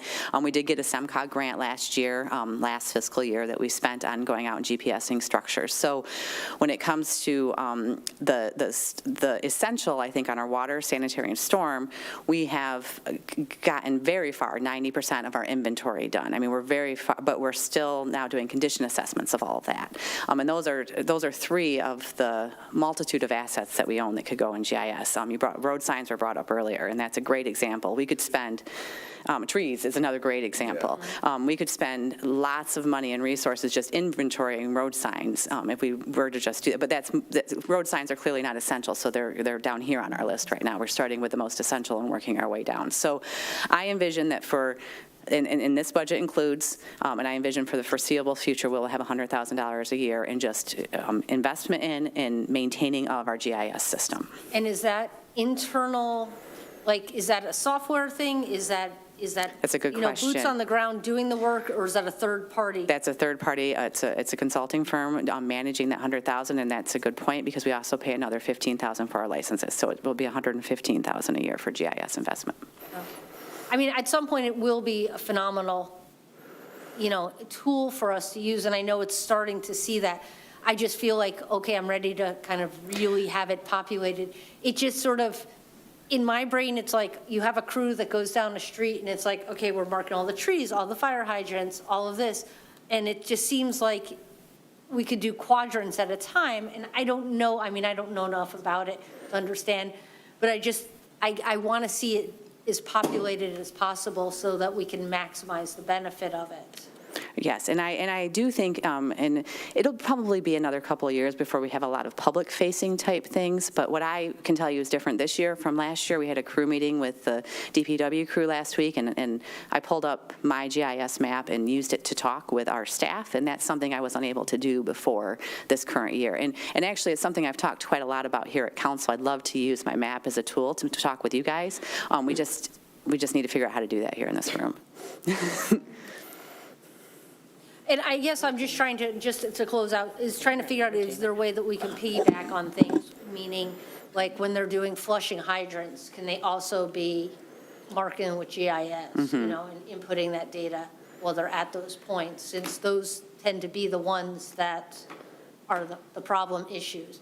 And then it's information we're sharing with the fire department as these are the hydrants that are out of service, or that have bent valves, or whatever the case may be. And so that we're all sort of. And that's also a good example. We've recently, the fire department now has a GIS log in the plant, so we're starting to share it with some of our entities. So yes, we worked with them recently. They have a log into GIS to access all of our water data. Fantastic. Thank you very much. Mr. Gearbound, any questions for the city assessor? I think most of them have been answered. Not that I'm, there's a lot of things you're doing. I think you've invested all the money that we've done in these capital projects. Planning and all such. And the water management plan is the other one that's coming up. And we've got that all set. There isn't any additional funding or things or tail ends of any of these projects that we need to consider at this point in time? Specifically in the general fund, or? In the general fund, yeah. I would say in the general fund. Yes, I think the only other thing in the general fund, which didn't make it on my side, it was on DPW's, is we do have and I'm hoping to bring it to you next week, actually, is the stormwater MS4 permit. So we, as the owner of storm sewer system, or a municipal storm separated system, that's what the MS4 stands for. We have an MS4 permit with the state of Michigan to maintain and inspect all of our outlets, to do lots of stuff with our storm sewer system. And unfortunately, when I we were just a little behind in our reporting regulations to Eagle, and they have mandated that we update our actual permit. So I need some help from consultants to do that. So I'm bringing a proposal next Monday, I believe, here for that work. And that would be in 25 then? It's a little bit starting this year, but mostly in 25, yes. Okay. Yeah. All right, thank you. Councilmember Rice? I actually don't have any questions. I think my only comment, and this is more than just saying it in public, is that when we talk about these non-motorized path plans, I know that you work very closely with the Department of Parks and Rec as well. That is one of the goals of the Parks Commission this year, is to make some connections with the non-motorized pathways in the surrounding communities, to include Pittsfield, Washtenaw County, up into Ann Arbor. So I appreciate that we're taking another look at that and seeing where we can really improve upon that, because we have some additional goals to connect not only within the city of Saline, as we can control, but also to connect ourselves to the outside Absolutely. of the city as well. So I think that's really great that we're moving forward on that. I think it's really important, and it's becoming more obvious that it's becoming important to our community members as well. So thank you for that. Thank you. Councilmember Harmount, any questions for the city engineer? Yes. First of all, I want to say thank you so much for all your hard work, and I really like the fact that there's a GIS and we're looking more proactively at our assets than as in the past, we were maybe a little bit more reactive. So, appreciate that. Excuse me. So just a question, we were talking about sidewalks and some of the roadblocks getting in the way of how we're going to connect our community, and one of the things that comes to my head is on Monroe Street, South Monroe Street, where, the trying to think what the specific address is, but where the Johnson Control Addy property is. We're still missing a swatch of sidewalk there. And then I was looking in the county brownfield grant money, and that there was 164,000. Could that be used for remediation and cleanup? Could we I'm going to defer to use you. that?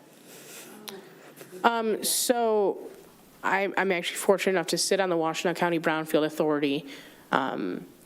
Yes, if we have a project, we could apply to the Brownfield Authority for remediation.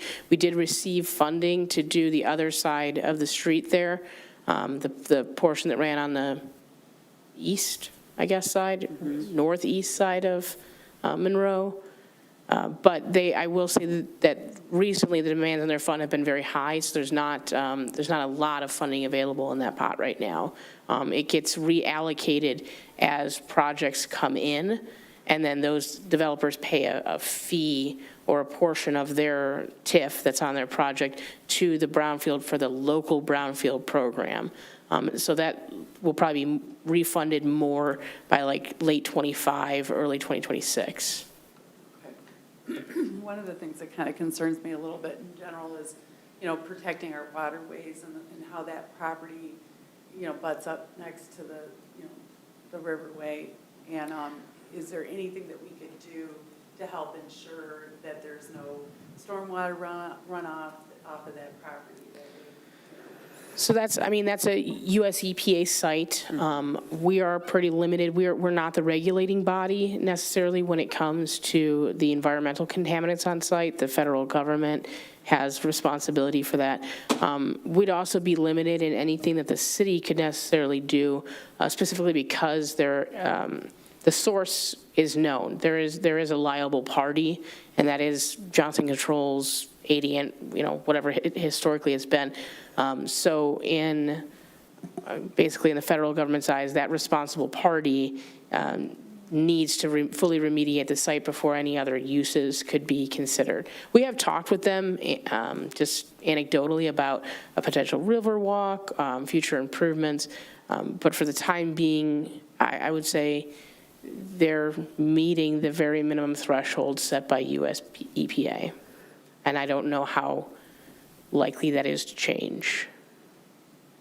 So you don't see that there's an end to this or resolve to this in a timeline? Not unless we can lobby our federal regulators there to be a bit more aggressive about it, but no. When they're asked to do sampling, they do sampling.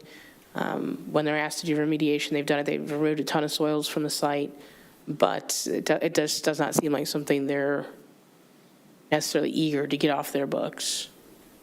So, but we own the property in front of their property, like if we wanted to add in a sidewalk, that's... We have a right-of-way, so we don't own that property, but we have a right-of-way that allows us to work within it. The problem with working within the right-of-way, again, is there is a liable party.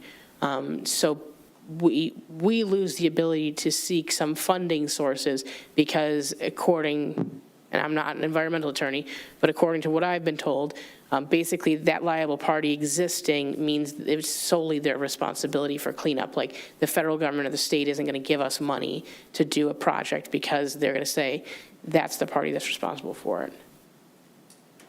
Thank you. Engineer Humphries, thank you very much. Okay. Are we able to dismiss some of our department heads? Yes, I believe at this time, Director Harrington and Chief Reitzik, you're free to go. I mean, you're welcome to hang out as well. You're welcome to stay. Thank you, though. Can we take maybe just like a 2-minute recess? Absolutely. So I can use the restroom? Absolutely, yes. Why My don't we do goal is that? to still get us out of here by 7, so you can shake your head, but I'm All right, trying to keep us moving. We still got rec to do. If anybody wants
Everybody, please try to exercise some brevity this evening and understand we don't need to have all of our questions addressed this evening. There will be ample time to follow up subsequent to tonight's meeting. We're going to use it till at least 7, go to maybe 7:15 if necessary. City Engineer Humphreys, I believe you're on deck. Yes, we're talking road funding. And Tesha, do you want to talk about the road funding summary again, or just the major changes? I'm sorry, what was the question? Do you want me to start on the road funding summary tab or the major changes tabs? Oh, I was thinking the road funding summary tab. Is that the first one? Yep. This is a repeat slide from our transportation asset management plan, and it's really helped me gain understanding. Going through this transportation asset management plan has really helped me gain an understanding of how we get money for our roads, and it's made it crystal clear that there's not enough money to do all of our roads. The way the state is set up is that they send us about $1.25 million based on our miles of road every year. But we also generate about $500,000 from our street millage, about a $250,000 from the county millage, and then sometimes the TIFA units will put money towards roads. This all adds up to about $2.4 million a year in revenue into roads, but we have to spend about $800,000 just to maintain them. That's to put salt on the roads, to plow the roads, to do other maintenance activities on the roads. That only leaves us about $1.5 million for capital jobs. And when you actually separate our local versus our major roads, our local roads, we don't even have enough money to maintain them on an annual basis.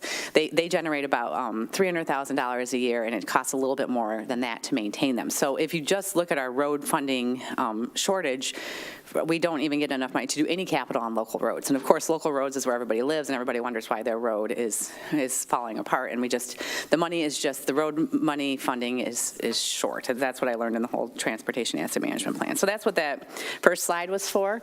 The next slide is, so then we are split into major and local streets, and we have two funding mechanisms for that. Because this is, the Transportation Asset Management Plan has a lot more bang for our buck in locals this coming year. I think I'll talk more about that under locals.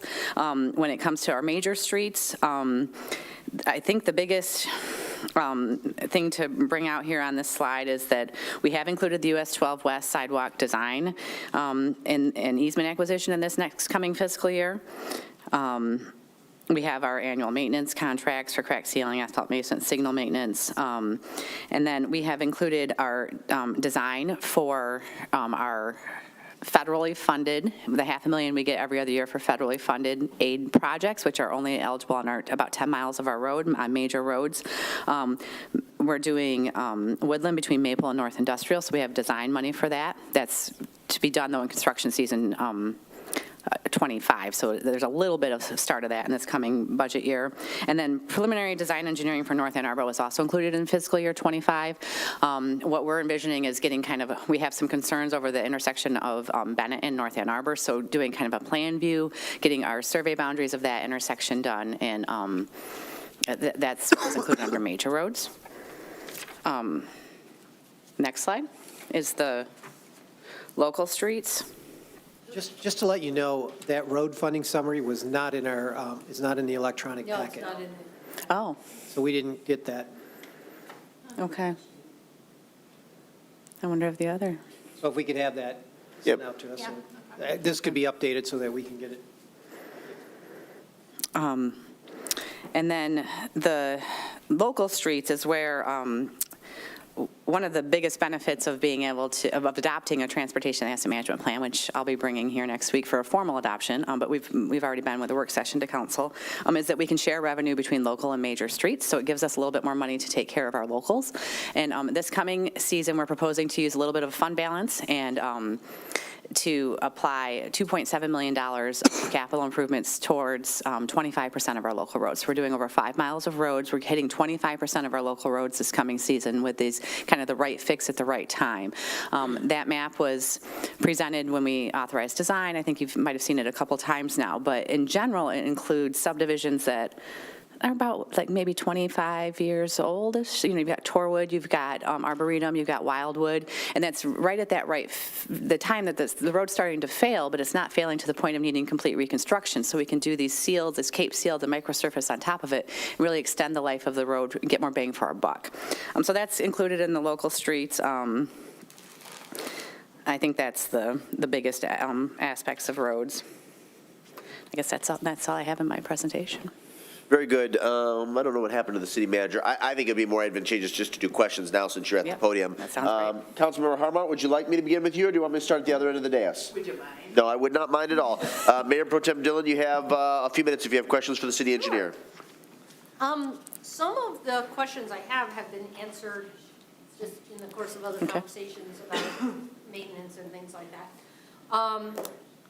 I think that Mr. Yerba asked this, and I'm just going to, because I feel it's important, I'm going to ask it again, is striping of our roads. I think it's really important. We've got a lot of crosswalks that have minimal to no markings on them anymore.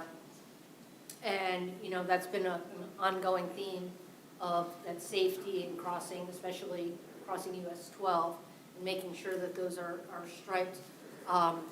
Because there are, and it's funny, people just, when there aren't stripes, they sort of make their own rules. And I've seen this happen now on Maple Road. Maple at Michigan Avenue, because there's no stripe along the curb, people think there's now 2 lanes and a turn lane. Because it's sort of one sort of wide-ish lane. And I mean, it really just hits home how important it is to have that striping there and to keep people in line. One of the issues that I've noticed, and I don't know, I just want to sort of put it out there as we start talking about roads, is Maple Road by Bella Terrace. All of a sudden, this past weekend, you know, it's sort of been a non-issue. I mean, we've always said that people come screaming down that hill coming into the city at like 60 miles an hour, and people are pretty good at knowing where the line is and brake. But if there's a slight backup or there's people coming out of Bella Terrace, it seems like it's an accident waiting to happen. And I know that when Bella Terrace was being proposed, there was actually, and I think Mr. Gearbaugh mentioned it, a conversation about should there be like a roundabout there to help control the flow of traffic and slow it down. I don't know, is it something that we're actually, at some point, would look at putting a traffic light in that area or something? Like I said, it's such a stark difference, and I know we've talked about this before on Monroe Street, as you're entering the city. You've got that buffer zone. You go from high speed to medium speed to city speed. But I don't know how we can better warn people of that, because I'm getting really concerned that it's just becoming a big thoroughfare there. And so I guess I didn't know whether that's something that you've looked at. Well, as far as Maple Road and Bella Terrace, what I have looked at is that the approved site plan calls for a turn lane to be there to allow at the entrance to Bella Terrace. So there's going to be an entrance on either side of Maple Road. Right now, the pavement is installed like 80% of it, I'd say. I feel like it's maybe the southwest quadrant that still needs additional pavement so they're proposing to widen Maple Road and install a center turn lane at the proposed entrances to Bella Terrace. It's currently on our punch list for phase 2 right now, is to finish that work in Maple Road. With that comes additional signage on Maple Road, additional striping of Maple Road just at the entrance to Bella Terrace. So that's what I've looked at as far as Bella Terrace goes. If after Bella Terrace is developed, and I would recommend this doing after it's developed and we get some traffic patterns of the people living there, we're recommending we now have a traffic review committee. All of our stuff goes out for a traffic engineer to review, because traffic engineering is not my expertise. A lot of people think they're traffic engineers because they drive, but there are people who actually do this for a living.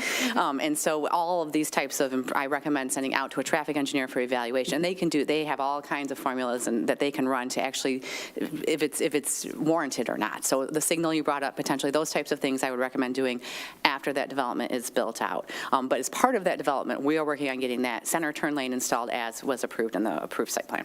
Great, I didn't realize that was part of it. Yep. I think that may be a Yep. good compromise. Thank you. Yep.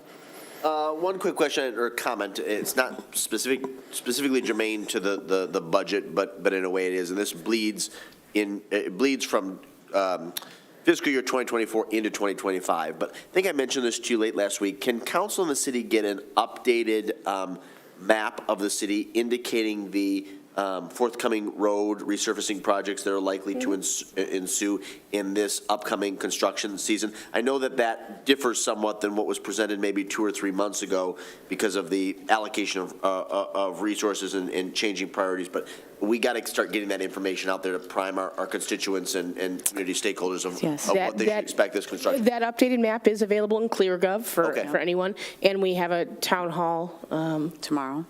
on With the Wildwood only. And the last DPW newsletter, which is on the DPW page, talked all about the road resurfacing program and had that map in it.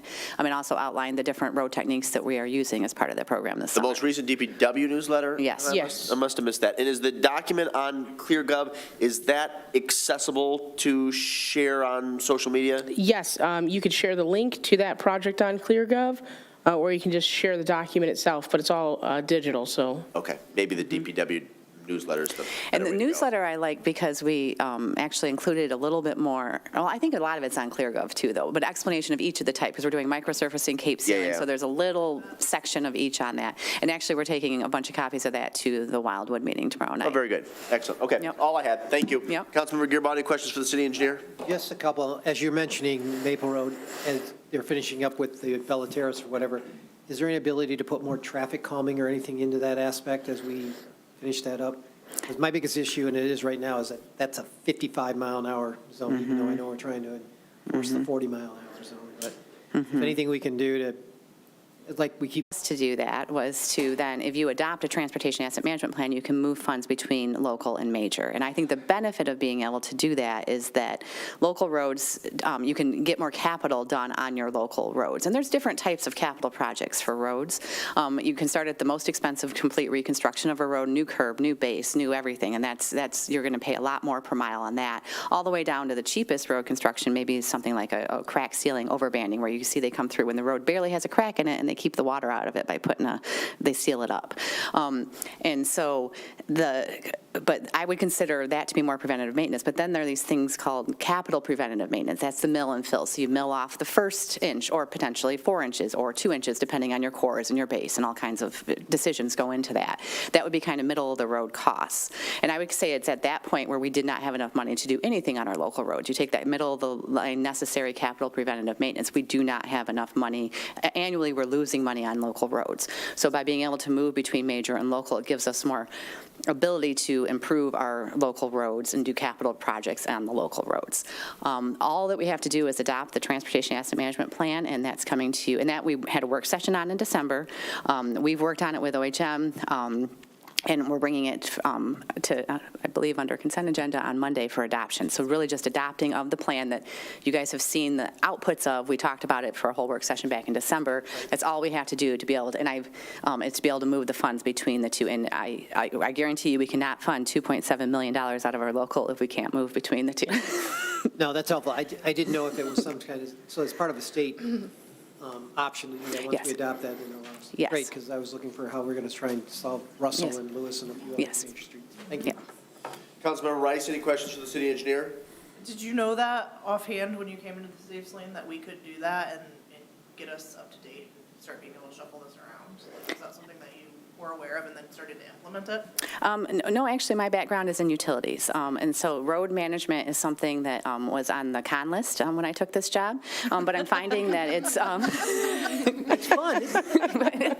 But I'm finding there's actually some very interesting components to it because it is asset management based, and if you do the right fix at the right time, and it's different in other assets because it's a living asset. It's always deteriorating, right? So there's always a component of deterioration. Whereas like a water main, I mean, you can get 80 years out of That it depends on the water main. career, at Yes, yes. So maybe I should say more of a good installed sewer main. You can get a lot. So no, this is something that I've learned through, I mean, I'm attending Watts meetings. Before I started here, roads were just kind of in my way. I had to build a couple, obviously. I can't be in civil engineering for 20 years without building a road. But I never was responsible for road management until I got here. But it's something Watts, they talk about at Watts. It's something I have a lot of resources available to us. And Watts is Washtenaw Area Transportation System, and that is a great resource that Washtenaw County has. It's something that the more I learn about roads, the more I learn that we are lucky that Washtenaw is who controls the funnel from the feds to the state to the local to us. We're lucky that Watts is there. Are you now the vice chair of the technical committee? I'm the second vice. Second. I'm second vice chair. Saline is well represented on both Yes. the technical and policy. Yes, yes. Well, I want to commend you for that because, I mean, if folks are listening and paying attention here, all of these little things that we've been figuring out over the last few years are really setting the city up for, I agree. really strong future finances, really strong future infrastructure. And it's just amazing to have watched this transition over the last couple of years and to now be in it and understanding it a little bit better, but even as a community member to have watched how bad it was to how quickly we're getting caught up. I think just amazing. So thank you for that. Thank you. One of my requests, and I had requested this before and I forgot to follow up on it, so that's my fault. Can we also get a map of what are our major roads in the city? Like just highlighting which ones are major. So that Absolutely. when we talk to the community, I can be better informed about, I can make it up, but I can be better informed about which roads are actually major when we have these conversations. Yes, and that's actually been on my to-do list for my engineering page. Like there's a city engineering page, and it's something that's on a list, but haven't really. But we can move that up to the top of the list. That's maybe actually just relatively easy to do. Like Yes. one of your DPW newsletters, have a little conversation about like when Yep. we say major roads. Yep. Because everybody just immediately, major road means like US 12, but there's Right. a few other ones. Yes, exactly. And US 12, and I did want to say that earlier, US 12 is not ours. So when it comes Yeah. to striping the crosswalks, it's not ours. That's a conversation we Yes. have a lot online. Yes, yes, I don't know if exactly. anyone's paid attention. Those were the only two things that I have, because I think this has been so laid out well for us that, I commend you again Thank you. on this process. Very good. Councilmember Harmount, any questions for the city engineer? Fix it right the first time is what I heard. Yes, yes. Question for you about the proactiveness of this asset management. Will this tool allow us to see what is prematurely wearing? I mean, do we have roads that we've repaired and then now they're prematurely wearing based on the repair? I don't know that I have an answer to that specific question. What this program, what we do is we take Paiser ratings of the road every, is it a year or 2 years? 2 years, every 2 years. But what we did this past year to give us even more data was we took about 60 cores throughout all of the city also to see what type of base is under each of the roads, because the road, a large component of the roads keep the water off the road and make sure you have a good base for the road. So I think as far as the goal is to look at those Paisers every 2 years and to evaluate trends. And so that could potentially address what you're asking, but I don't think we're that deep into it yet. We've just done our first round of cores. We were historically taking Paiser data, but it was sporadic. So I think we had, and I'm going to get these dates wrong, but we had like 3 dates over the last 15 years, something like 2010, 2016, and then it was like 2020, 2022 or something, but they were very sporadic and not consistently, and not done, this is even more important though, not done by a consistent crew with consistent standards. And so that's a big part of the Paiser rating, is to make sure it's done consistently. And so now we are actually hiring that out with a consulting engineering firm to do. They spend it, and we don't have that big of a city. I think it only takes them a day or two to drive every single road and do that rating. And then I think we will start to get that data that you're after. And what our plan does is it takes all of the existing Paiser, looks at it and says, okay, if you invest this much money, it doesn't assign what roads, but it says in this type of treatment, and this type of treatment, and this type of treatment, you can increase your overall Paiser rating from this to this. And I'm also not going to get these numbers correct, but our local roads right now, the Paiser rating's something like, the ratings from 0 to 10 was 7 and above, like excellent shape. I remember 6 and 7s, but we would consider a deteriorating road to be like a 4 or 5. Our local roads average Paiser rating was something like 4.6, 4.2, 7, 8, and our major roads were somewhere around 6. So our goal is to increase that with with using the Transportation Asset Management Plan data so that we bring up the overall rating of all of our roads. So to kind of dovetail into that, so my understanding, my limited understanding about, I'm not an engineer, but my understanding about what would impact these roads would be weather, water, like we talked about, erosion, possibly weight. So my understanding also is that the major roads might have different weight ratings than our local roads. So I guess my question is if we were able to get a benchmark of the roads and then find out where there's areas where they're prematurely wearing, that maybe we can go proactively to countermeasure like premature wear so that we can in the future, save money by mitigating these items that would be intruding on their road longevity, I guess you would say. Yes, and that's a good point. We do have major roads and local roads, and they have different cross-sections, absolutely, because they are designed to bear different weights.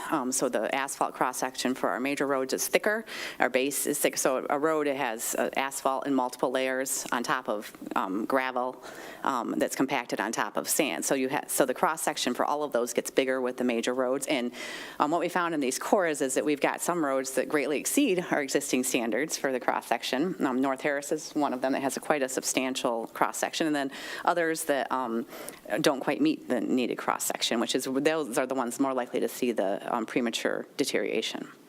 Is there a way or is there opportunity for signage to help? I don't know how that flow works with the trucks, but is there a way that we could beef up signage just like with the speeding and the transition, but with the signage?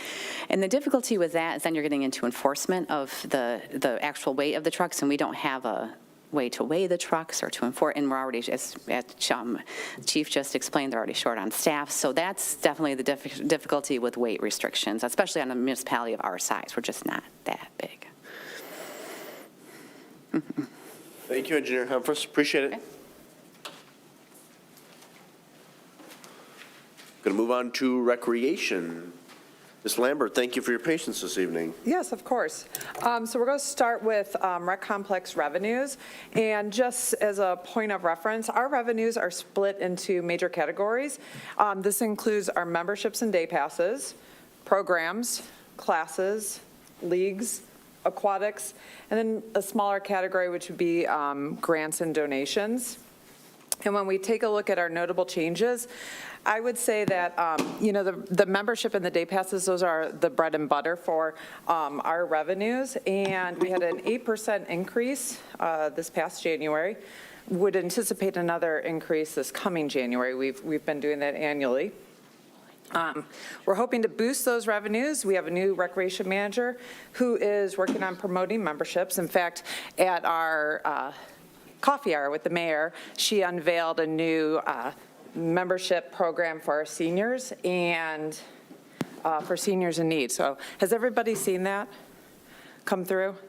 I don't believe so. Yeah, I was We going talked about it at the coffee hour. Yeah, I was going to recommend, and I believe Ms. Lambert is absent at the Yeah. next council meeting, but I think it would be advantageous to get that as a special presentation at upcoming Yeah. council meeting. I also want to follow up to make sure we thoroughly debrief Councilmember CO, who's our liaison to the senior center, because every time he presents or attends a function there, I want some really tight messaging on the new incentive. Yeah, it's really It's a great exciting. program for seniors in need, and Yes. also is going to drive some revenue to the senior center. Exactly. Or to the, That's rec our center. goal, is to get the revenues coming in through our membership. And our city manager was able to secure that grant funding for $25,000 from Washtenaw County. And so those are being used toward free and significantly reduced memberships for those in needs. And there's different thresholds for that. Also, as we're highlighting our revenues, programs that are growing, so this is good news for the revenues, is that we're seeing increased participation in our jiu-jitsu classes. Water aerobics, that's been strong, but it just continues to steadily grow. We have a new Aqua Zumba program, so Zumba in the water. We had that a couple of years ago, lost an instructor, and we have one again, so that is gaining some strength. Personal training, we were really hit a couple of years ago. We lost a personal trainer. In fact, we had lost two. And so last fiscal year, those numbers had kind of bottomed out, but we do have a new personal trainer. We're interviewing others, and we are really rebounding in that area. There's a lot of interest to have those professionals providing those services, so that's good news. Our birthday party program, again, our other recreation manager, she has a lot of creative ideas, and word of mouth has spread in addition to the marketing that we do. Those programs are running strong. Camps, I know we've talked about this, so everybody's familiar. Our camp programs, the need for childcare, especially in the summer. We are expanding our numbers. We're doing it cautiously because, again, we have, we've in the past several years had some staffing shortages, which I'll talk about that and with the expenditures, because we did raise part-time wages in hopes of gaining additional staff. But yes, we are increasing our summer camp registration numbers, and just new contracts. We're seeking partnerships. So we have a new, this past year, new contract with a soccer program, and those have all contributed to our increase in revenues. We're also promoting our ball field and athletic fields for rentals. There's certainly a need with private teams, the travel teams with baseball, for those spaces. So we're working with them. When we look at expenditures, an area we've decreased is just the removal of the deputy director position for the lower level recreation manager position. And my position, we've seen a decrease in those expenditures just with the retirement of our previous director. Some increases, and I just noted, the part-time wages. It was very necessary for us to be aggressive so that not all the summer staff are going to Pittsfield Township or Rolling Hills, one of the county facilities. So in fact, I've had some really good feedback. One of our lifeguards who last year was at Rolling Hills, after hearing about some of our incentives, I worked with the city manager's office on that. She's going to stick around this summer. So we're really excited about that. And we're hoping to spread the word and really utilizing those staff we have because they have an incentive with our referral program. So some other notable changes for our expenses. We did see an increase in our retiree fringe benefit, and that's from the retirement of our previous director. And a big one is our aging infrastructure. So again, we've had those conversations. The facilities 33 years old. And so we're seeing a lot of the mechanics, definitely wearing out. We're doing our best to maintain, but it is definitely a challenging time for that. And then, with the increase in our participation in some of our programs, like jiu-jitsu and personal training, we are seeing increases. Sorry, I'm trying to read this. Increases in expenses because of the increases in revenues. So yeah, that's pretty much a summary. Did you want to make a comment? Yes, I did want to make one comment about a line item related to utility costs. So the rec center happened to be one of those facilities that, as we changed to the new meter program, we identified that the incorrect metric was being used. So it was 1 decimal place short in terms of its calculation of water usage. And so historically, over the last 8 years, the rec center has been underbilled. Obviously, it will be due that difference back to the water fund. It is currently shown in the FY25 budget as proposed to be paid in full. I think after talking with Treasurer Cole a little bit, the way that we displayed that was a little confusing. It makes it seem like there's an even larger general fund contribution being made to the rec center, when in reality, it's more that the general fund would be making the water fund whole for that difference. So one thing you'll notice is in the next draft we do of the budget, that department requested amount for the rec center operations will go down by the $63,000 bill that is due. And the reason that we're proposing to pay it in full is the money is available now, and we're applying the same rules to ourselves as we would to any resident or property owner who is in this situation. If we pay in full, there's a discount. If we don't, it's broken up over time. So we just see the value in paying in full that bill. And actually, there's a broader issue, which is I believe it's a state statute that That- requires yes. us to pay our own. Yes, absolutely. Yes, we cannot give ourselves a discount. Thank you, Director Lambert. Yeah. Mayor, well, again, I'll defer to Councilmember Harmont. Would you like me to begin at the other end? No, that's okay. Okay, you may begin. So just, is anything up for part, is it Recs and Culture as well, or is it just the rec center? Question. If you still have questions about rec and culture from the general fund, I'm happy to answer those, but that's more specific to like the committees and commissions, is that? Yeah, I had a question specifically. So it looks like, is there a, when you put all of the potential revenue, and I'm just looking at the expense projection, is it realistic? Are we going to be able to meet the? Yeah, so the metric, what I do is, and I work with all the full-time staff who are, managers of their department. So there's a budget process that we go through. So it doesn't start with just me. It actually starts, with our aquatic manager, our recreation manager, our facility manager. So we have a template worksheet that we use. Everybody reviews, the previous trends. I think trends are very telling. And then we break every single program down. I could take softball, and we're going to break it down to how many softballs we anticipate purchasing for that program. So yes, it starts there, and then then I review it with each of the managers, and from there, we make a decision, we kind of narrow everything down, and then the treasurer and we sat down and went over everything. So yeah, I do. I think I approach the budget season, I want to be very realistic. I don't want to overshoot. I think where the unknowns are, and this is the challenge that I face, is the mechanics. So that's, I feel very confident about the programs. I'm hopeful for the memberships. Again, I said that's our bread and butter, and that really is. I feel optimistic having somebody who's really focusing on that. So with our new recreation manager, having her be able to dedicate time to meet with realtors, to go to the senior center, to get the word out. I'm optimistic with that, but it's the mechanics that's the unknown, and a water bill, yeah. I didn't expect that, so yeah. Anything else, Councilmember Harmont? No. Councilmember Rice, any questions for our Parks and Rec Director?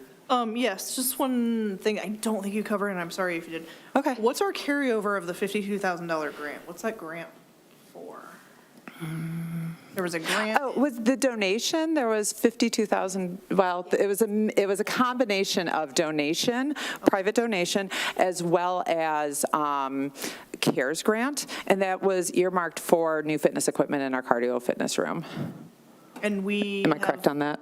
Yeah. That is absolutely Yeah. correct. And we did receive private donations. We haven't completed that yet. No, we're getting ready to bid that out. Yeah. All right. Yeah. Yeah, that was my only question. Other than that, we've had a lot of discussions. I know where we are with Yeah. things. I really look forward to continuing to pursue our congressional representations and our senators as well to try to find us some additional monies to maintain equipment Right. and update our facilities. I feel very strongly about not putting that burden on the taxpayer. So I think, over the next year or so, it may be a little painful as far as continuing to put Band-Aids on things, for a lack of a better term. But I do feel confident in the direction that we're headed. So, I ask that everybody sort of continue to be patient as we really dig into this and look for ways to fund and continue to Yeah. make money. Yeah, and when we take a look at that fitness opportunity, we're always seeking grants and additional funding with the Washtenaw County grant for the seniors. Every little bit helps. And, I think for the capital improvements, we were looking at maybe $90,000 last year. We had requested for fiscal year '24 for, fitness equipment. We weren't, able to do that project. But now that we have this donation, the grant, we're able to fill that gap. And then we're looking to go a little further and stretch those dollars further by selling the equipment that we have and putting that into what remains. Yeah. That actually brings up a good point. So when we scope this out, I would like us to be sure that if there are any accessibility needs that we need as far as that equipment goes, that we scope that out as well, Yeah. especially since we're going to be having more senior programming. Absolutely. In fact, our priority two pieces of equipment are new step machines. So those are so outdated that we can't, for example, the seats are wearing. We can't get replacement parts. They don't have those anymore. So those are very well used because again, when we look at our usage, our seniors, it's a strong demographic of who's coming in and using the facility, and those new step get used more often than you'd think. Yeah. Thank you. Thank you, Councilmember Rice. Councilmember Gearbaugh, any questions for our Parks and Rec Director? Just a couple, and I think Councilman Dillon has mentioned this too when we were chatting before. Kids camp. Yes, That seems to be, that's a big moneymaker for us. it is. What is our capacity to increase that, and what's our restrictions currently that would hold you back from, I don't know, doubling it or whatever? Well, space, yeah, I think space becomes a restriction from doubling it. We have to consider that our facility is used for so many different purposes, and when we look at those rainy days, or last summer, it was air quality alerts. I mean, who would have thought? In our lifetime, we had to keep children inside because it was unsafe to be outside. So we really look at the spaces in the facility. We're looking at probably from capping from 70 campers per day to up to 80 this summer, with a couple exceptions. Our last 2 weeks, we usually bring our numbers down a little bit because a lot of our staff is back at school. So again, we have to maintain those 1-to-10 ratios for adults to children. Yeah. And I know seen where there's some other programs, and I know you've gone Yeah. through cost-affecting and all these other ones. My other questions, and this will probably be, again, more for the city manager, but Sure. of course, my biggest concern has been the contributions and the continued money that goes into it. I know that the recommendation had been from our city manager that we'd be at $150,000 every year. And seeing in our budget, I see that happening, except this year, of course, we had to put in another $86,000 for, what was that amount? Retiree payout. Retirement payout. Now, next year, we're going to have $100,000 for rec park admin wages. No, that was a line item that was created when the task force made the recommendation that the general fund start splitting the cost. That was going to be my next question. Yes. Okay. So that is historically not been split. The task force recommended, 2 years ago, 3 years ago? 2 years ago. I was just trying to figure where the salaries are. So they're still running in here, and we're moving the, They're basically still running in the rec complex fund, and then the general fund is supplementing for the portion that is parks. okay. So really, we were going, and I know we had a different discussion on the number, 191, 236, 8, and then the 250, considering that we're not going to be using the 63,000. And we had a discussion earlier when we were talking about that 63,000. I see it as it's an expense that's been incurred to run it through their budget. It's not really accurate at this time. It's a one-time only hit. It's historical, so it makes sense. I guess for me, is that making sure that that's the number we're looking at, is that approximately, it's going to be approximately $250,000 subsidy going forward. Yes, that's my recommendation. It's better than the $500,000 that we've had last couple. The general sense I got, and you can always correct me if I'm wrong, when we've had conversations in the past, is that council would like to see more consistency in what that number is. Exactly. And I think for the time being, 250,000 is the right spot. Yeah, and the fact that with that 100,000 includes that salary component, that's Yes. other oversight, that's not necessarily part of the rec center. I'm saying that right, I appreciate that. Yeah. Otherwise, the rate increases, I'm glad that those are showing 8%, being a little more realistic. Yes. I do know the one thing for me, the concern is memberships. You know, you're working on those, because that would be where the growth has to happen. It is, absolutely. But as long as we maintain, my concern is, and it's going to be that issue, is we just don't have the money that helps you to redo your facilities, to bring them up to the speed that we need.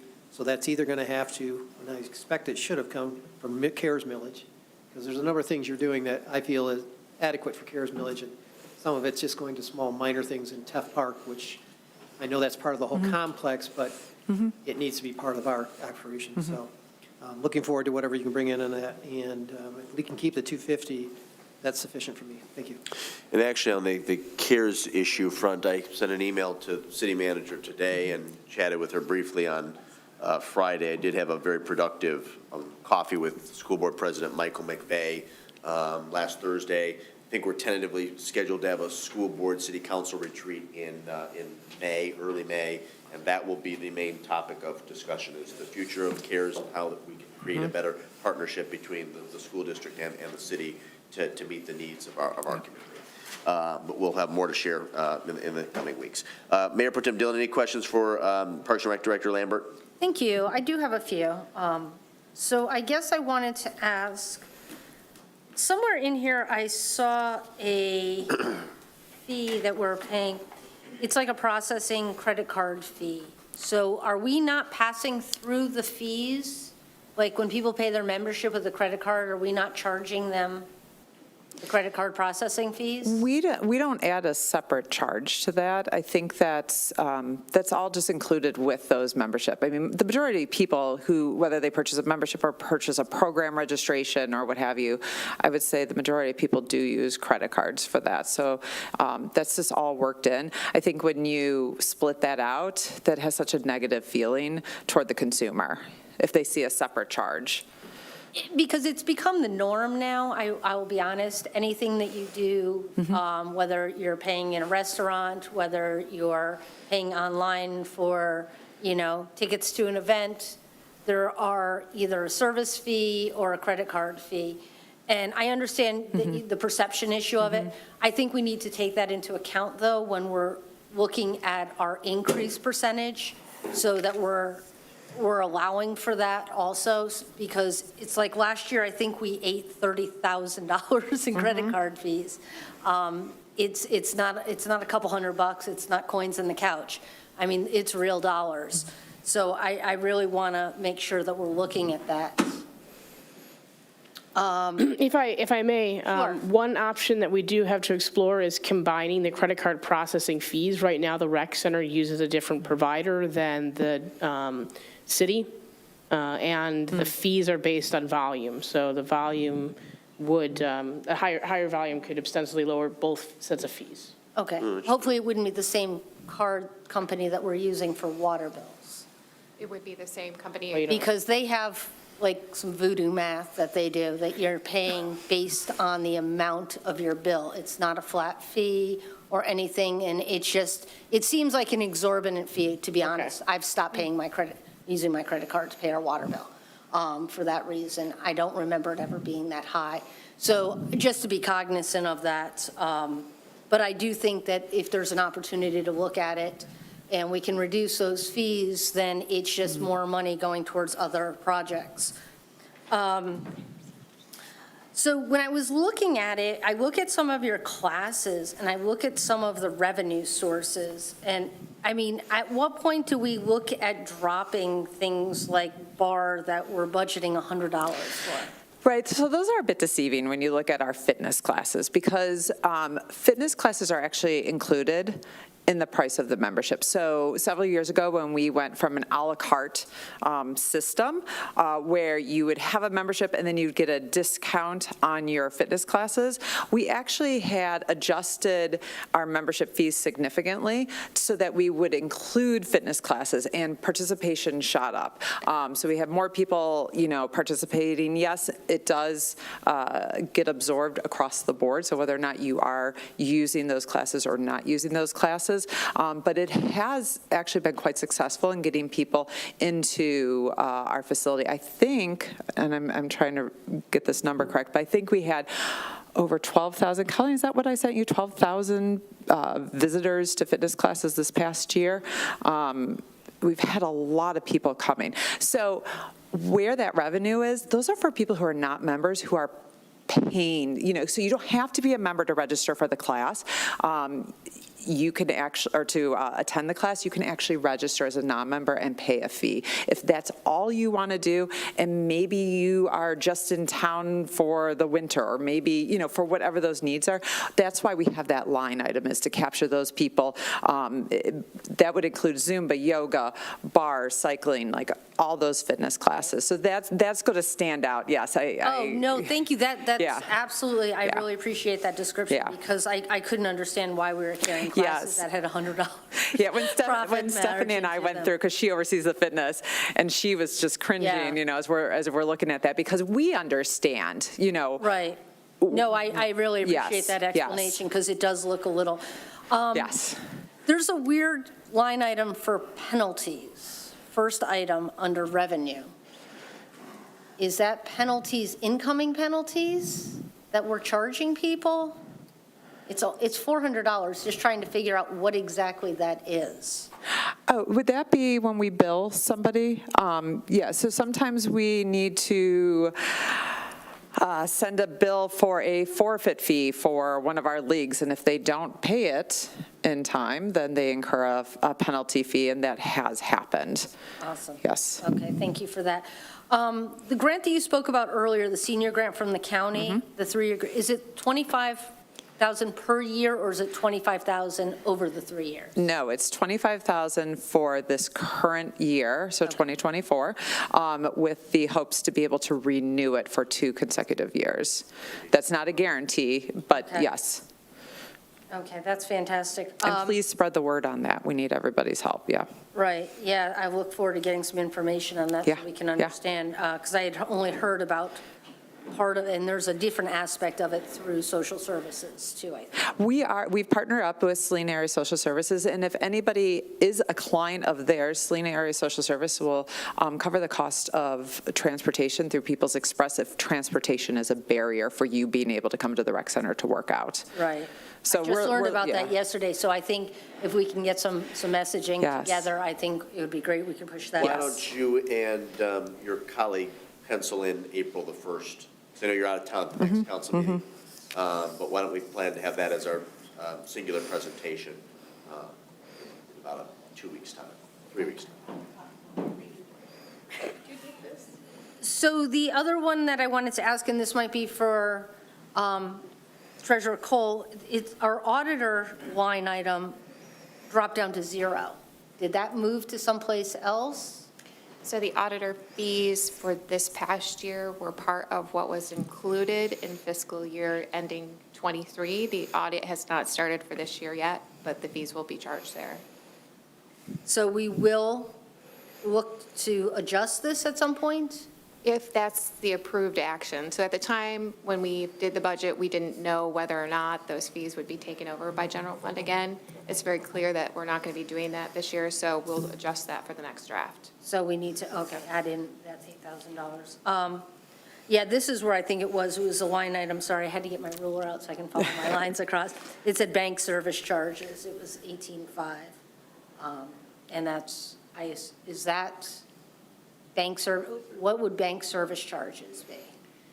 Just the various fees that they charge us for having the account. Sometimes, you get my incidental charges for return check fees and also different fees if you happen to go below a certain balance. So we have everything set up with Bank of Ann Arbor right Yes. now, and those fees should be reducing this year. Okay, because that is substantial. Administrative costs, it went from 15,000 to it zeroed out. Do we have any idea what that is? So the administrative cost is the part of the administration fee that's, we kind of allocate to each department. Again, last year, that was something that council had approved to include in general fund. So it was one of the other outstanding items that So these would be add back in? Yes, and those entries do not happen until the end of the year because we don't know the amounts until then. Okay, I appreciate that. So I think Mr. Gearbaugh talked about, I was just trying to figure out understanding. So we've always talked about the $150,000, So are you saying that 86,000, that was a one-time payout that we've done, that's over? Correct, and that wasn't from general fund balance. Council took action to pull that from the compensated absences assigned balance. Right. Okay. So that's one time and done. Okay. I'll stop there. Like I said, I think, and I appreciate Ms. Lambert, I think you did an excellent job answering my questions because, like I said, it's hard sometimes to just sort of see the whole picture just in numbers across a sheet. For sure. So thank you. Before we dismiss Director Lambert, it's something I was unaware of, or not unaware of, but blithely failed to consider. But it was an excellent point made by my colleague, Mayor Pro Tem Dillon, about a credit card fee. I would encourage staff to look a little bit deeper into that. I pay far too frequently with a credit card, and it's just a cost of doing business that some sort of fee is usually assessed. And it's done here for water and sewer bills. I think it should be done at the rec center. I think it'd be a great way to incur, or not to incur additional cost. And it incentivizes people to pay with a check, cash, or money order. So, again, that change doesn't need to be implemented overnight. We want to give people ample time to understand that we're changing our approach, but I strongly believe that's something that ought to be considered as we're looking at either generating additional revenue for this center or saving precious dollars that could be invested back into programs, the facility, or equipment. Director Lambert, thank you very much. Sure, thank you.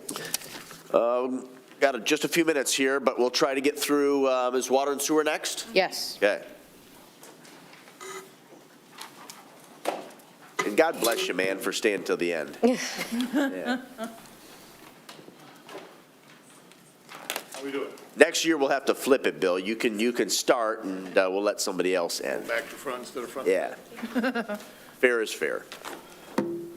You want to go over any notable increases or changes, and then we'll do some questions. And we might even have time. Who's going to lead the TIFA EDC? Okay, we can maybe fly through that. Yeah. Okay. It's all you, Bill. So some of the notable changes this year is the way we're doing some of the funding. Instead of having special situations where we come to council for things, we're trying to put those dollars actually in the line item for like repairs and maintenance and put that into the actual budget instead of having to try and guess what we're going to do over the next year. We still might have some of those, but because things happen. But that's really the main increases that we're going to be looking at. The trying to pull mine up so I can see it. We did have some. We are anticipating changing positions, having a four-person. So that's going to be. It's not going to be a complete change. It'll be an increase for somebody probably that achieves that position. So you're not talking about another position for that. And Delpac went up, of course, again this year. I think seems like it was like a fair amount. Can't think what the number was. I want to say 12%, but that could be wrong. Seemed like a fair amount of money, though. I can't really speak to the sewer main lining. That's Larry. But yeah, we kind of overlooked when we were working on the SRF, not actually putting a roof on the main part of the building, and it needs one. Some repairs were done not too distant past, but other places were getting leaks, different places through the roof, so that's one of the things we have to take care of. What else? That's pretty much the high points. Okay. And then drinking water. Drinking water. Bill, you can look at the screen next to you, too. Yeah. Then I have to talk like this. Here. Larry's got a supplemental you can, I have mine on my you phone. can reference. Oh, thanks. Appreciate it. That makes it a little easier. Try bringing on the email on my phone. So we are looking at, once we get well 7 done, which is getting closer and closer, it's still probably 2 to 2.5 months away of being completed. We are going to look at trying to find a spot for a number 8 well. We have, I think it would be a good idea because if something happens to number 7 again, we're back to the 4 wells where we struggle. So we'd be better off having another well with a high output and still rotating with the other 4 wells. The part about the RO rehabilitations, we just did one of the ROs, as you know, put new membranes in it, but this is to kind of rehabilitate the control side of it. All that stuff is as old as the plant, and we've had things fail on us, and it's put us in a bind. So my idea is to just go through and get quotes for what it would take to replace some of this ancillary equipment, probes, meters, that kind of thing that can help run the system. That's, let's see, what else? Yeah, that's pretty much all I've got to talk about. Everything else is, Okay. this is Ballywick. Yeah. Councilmember Harmont, you want me to start on, with you, or would you like me to, or would you prefer me to start with Mayor Pro Tem Dillon? Very good. Mayor Pro Tem Dillon, any questions for Director Briggs regarding any changes or modifications to his budget? Bill, don't fall down, but I'm going to say that I don't have any questions. What? He's keeling over. I've fallen down already. Yeah. Bill, you deserve some sort of award. Mr. Gearbaugh? This really isn't you, it's more L and everything. So when we look at our revenue, our rate increases and such, what's projected in here? So what's projected in here is the increase in water that we had and the increase in sewer this year, which was 8 and 5%. 8 for sewer and 5 for water. No, I think I thought it was 8 for water. The plan called for 5% in sewer this Okay, next year. yeah, it might, yeah, this If you upcoming followed- year, yes, it was 5%. January yes. 1, the projection is 5% sewer, 3% That- water. Yes, that is And correct. then that's what we carried forward into FY '25, or? That is for that FY has to be returned? '25. That is '25. Well, the half of FY '25, That's because we're what doing I'm January trying to 1 figure as the out. date Yep, now, mill, yeah. yep. Okay. Because it's calendar year versus the Yeah. fiscal year. Fiscal year, Got it. yep. All right, actually, that's all I was curious on. Thanks. Okay. Councilmember Rice, any questions for Director Briggs? What is the benefit of moving someone into a foreman position?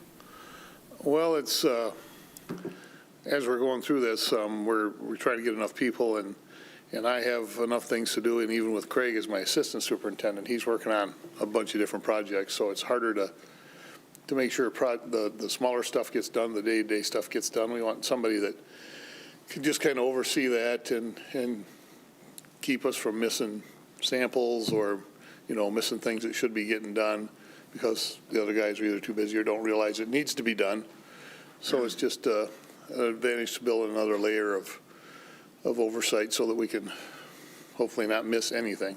And you said you suspect you'll just promote from within, probably? Yes, probably. That's great. I think that's all I have. I think we've seen so much of you over this past year. We've talked about so much, and I commend the looking ahead at stuff. I know we've had some bumps in the road, but I think you're looking forward, and so thanks for that. Very good. Councilmember Harmont? Thanks. Just a question about the water modeling that we had, did not have in the original budget and then amended budget for 10,000. Yeah, sure, if you want to. You're more up on the master plan. So we're required by Eagle to periodically put together an asset management plan for the water system, and we have been doing that. We're going to go a little bit further and put in a water master plan. We want to get into long-term planning, similar to what we've presented with the roads, where we can kind of forecast out what kind of investment we're going to need to maintain utilities at a specific level. It's also the document where you would be citing, when you'd be citing for a well and when you'd be looking for a water tower and what the best place is. Also closing up loops in low flow areas. So it's all encompassing of water and water mostly, but sewer too, right? For the master. For the master plan, but about building up a water system that we can kind of get more predictable. And that ties in, I'm assuming, with the computer maintenance software. Yep. Yeah, it all ties together. Yeah, it really does actually tie all of us, my efforts, Bill's efforts, and Tasha's together. Great, thank you so much for clarifying that. Thank you, Bill, appreciate it. Welcome. We're going to fly through EDC, TFA, LDFA? Yes. Actually, you want to do fire services then as well? Yeah, I'll go through both of these real quick. Okay. So EDC, TIFA, LDFA, obviously TIFA and LDFA, we talk about a lot in our capital plans. So those all each have contributions that are specific to the projects we've already approved for the CIP in FY25. We're talking about a similar level of sponsorship being needed to continue the Winters Market.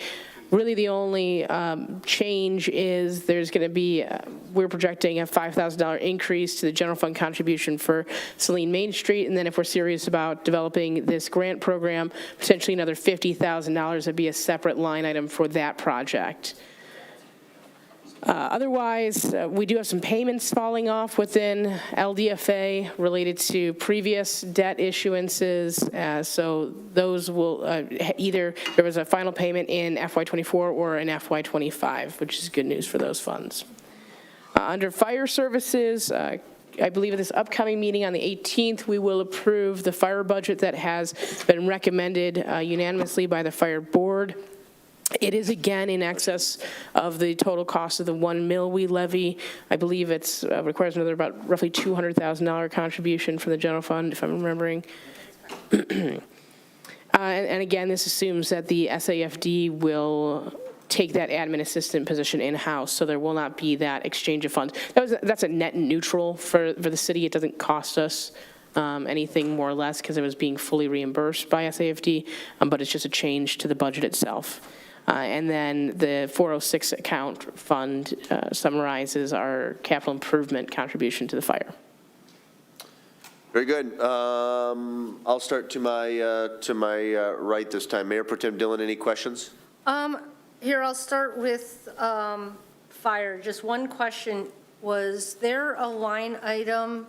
I know there's sort of a bit of a controversy with the fire department right now about OPEB and the admin position. So do we have money allocated for that and payouts? We do not. That will have to be something we settle on with the fire department. I think there's a reasonable conclusion to come to here. Frankly, the cost isn't that excessive. The first 2 years are a little higher, but after a certain age, it dramatically drops down in terms of the monthly cost for that benefit. So my recommendation would be, and with my fire board liaisons, just talk about making that ask to the fire board and them incorporating it. The fire fund does specifically have dollars allocated for retiree payments so that they have reserve dollars for that. And I guess that would be my recommendation to the board if we made that specific ask. Tentatively planning to broach that subject at the next regular meeting, which would be the first Wednesday in April. So you should mark your calendar, and if you'd like Treasurer Cole to attend as well, we would welcome that. So then, moving to EDC, just for clarification, you said there's a 5,000 increase to Main Street? Yes, if you recall, we slashed the Main Street contribution last year after, a number of cost-cutting measures that we had to implement. We believe that we're in a position where if we wanted to increase that with certain stipulations, we could do so. It's really just a budget number at this point. Obviously, we've already talked about potentially funding a grant opportunity instead, so perhaps the contribution to Main Street stays the same, but a grant gets created. I think, to answer the question of do we need to do more in terms of economic development? Obviously, that's my background and kind of my sweet spot. I think there's definitely more that we could do, and EDC is the vessel to do it. No, I guess that's where I'm getting at, is I would rather us sort of manipulate the funds in a way that we feel as though, because I would rather take $5,000 worth of funds and spread them out into our entire city. So maybe, Economic I mean, development. if I can, I think an appropriate work session topic would probably be economic development. Okay. Ben can present on some formal program parameters, and then he and I can maybe talk a little bit more jointly about other ways that we can allocate dollars to economic development. Really, the deficiency for me is kind of that middle ground of businesses. So we have Main Street, that is our downtown business support system. We have Ann Arbor Spark and MEDC, which are fantastic with our industrial business users. But everything else, there isn't a catch-all for. I mean, you get the basic. I mean, anyone in our community development department is going to help handhold you through our permitting processes, help connect you to what resources we can. But the dedicated support systems, the programming, there's not a third party we can go to, and there's not something in-house that we can provide. So to me, that's kind of the missing middle component of our strategy. Very well said. I appreciate that. And it's not about, for me, it's not about shortchanging Main Street. It's just about spreading the wealth among our entire community. And if there is an opportunity for that, I'd like to see that happen. The farmer's market, I see that, you know, we're talking about we're getting an offset for the winter market.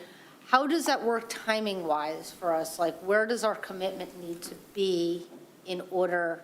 Because, I mean, obviously, we're transitioning out into the summer market. Yes, what the goal we've set annually for the market manager is that those donations need to be received in advance of the start of the winter's market. So that would mean that they're basically due by the end of September, beginning of October every year. Okay, fantastic. I'll stop there so others have a chance. Mr. Gearbaugh, any questions? Yeah, I just had the one regarding, you know, we always allocate out an additional money to Saline Main Street for the planters and then also for general $10,000. How is that reimbursed, or do we give them that full dollar amount? We give them that full dollar amount, so it's a direct contribution.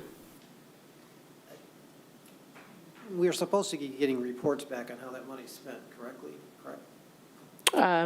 They Between that annual one, but yeah, they submit the annual report on expenditures.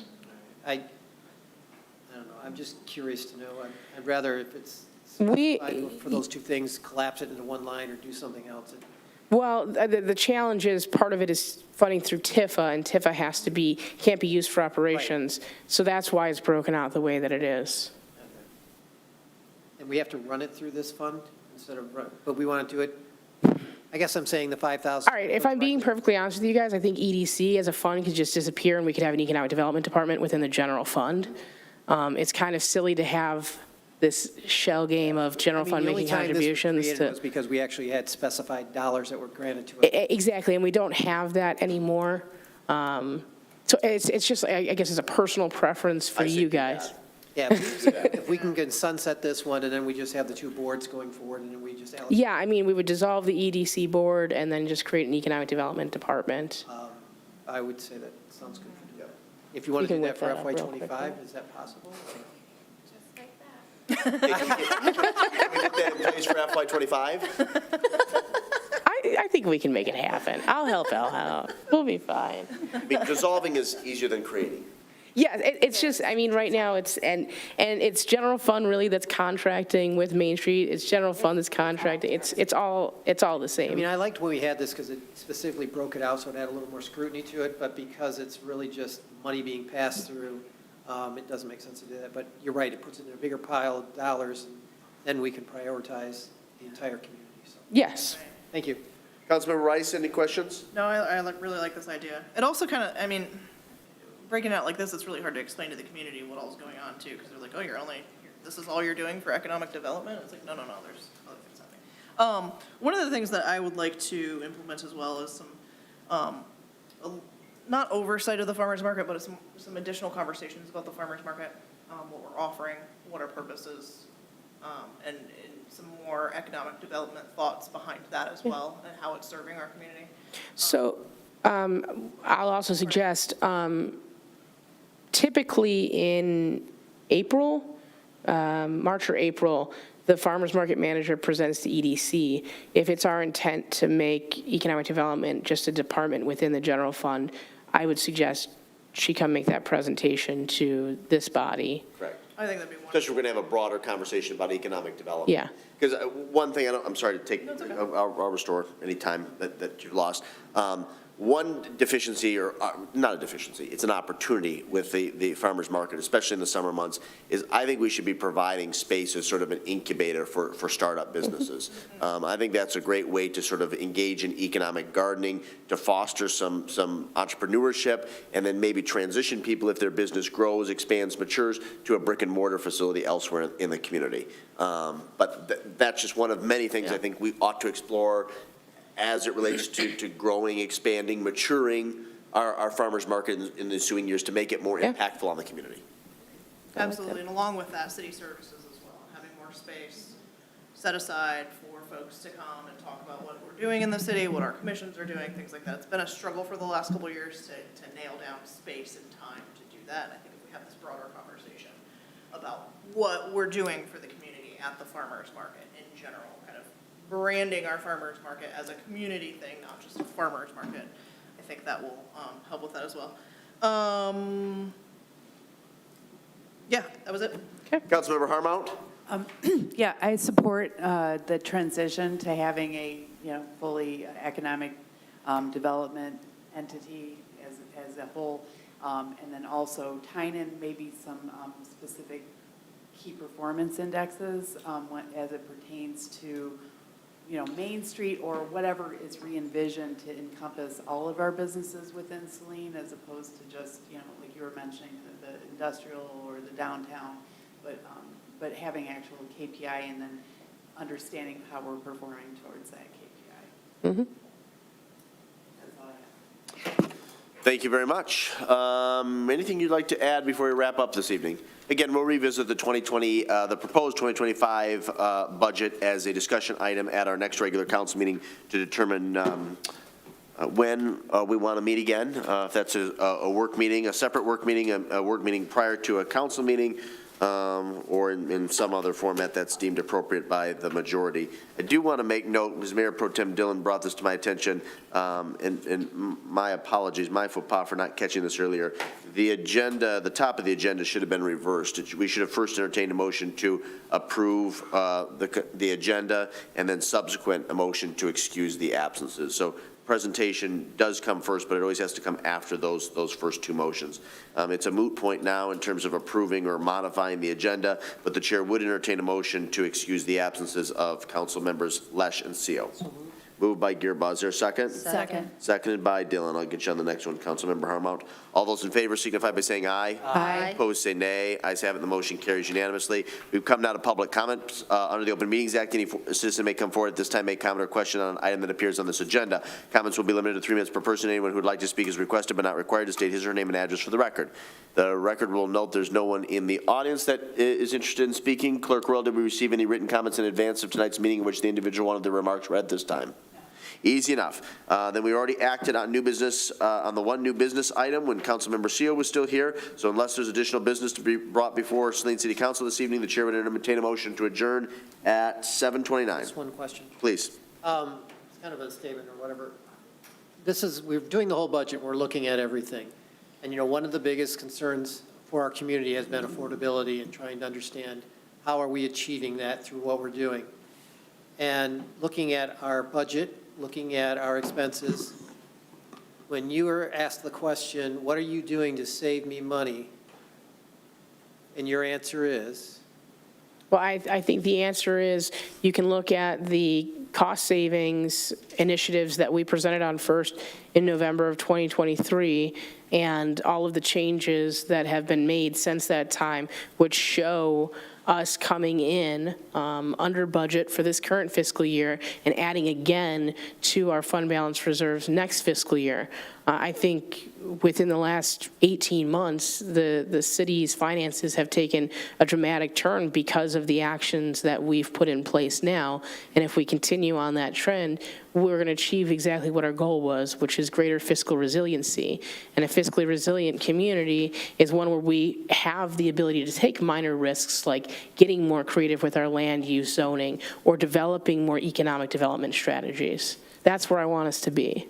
And I guess my only one other concern, and you identified it just early, is the fire department. That our 1 mil assessment does not cover the expense of that, and we're having to contribute $200,000.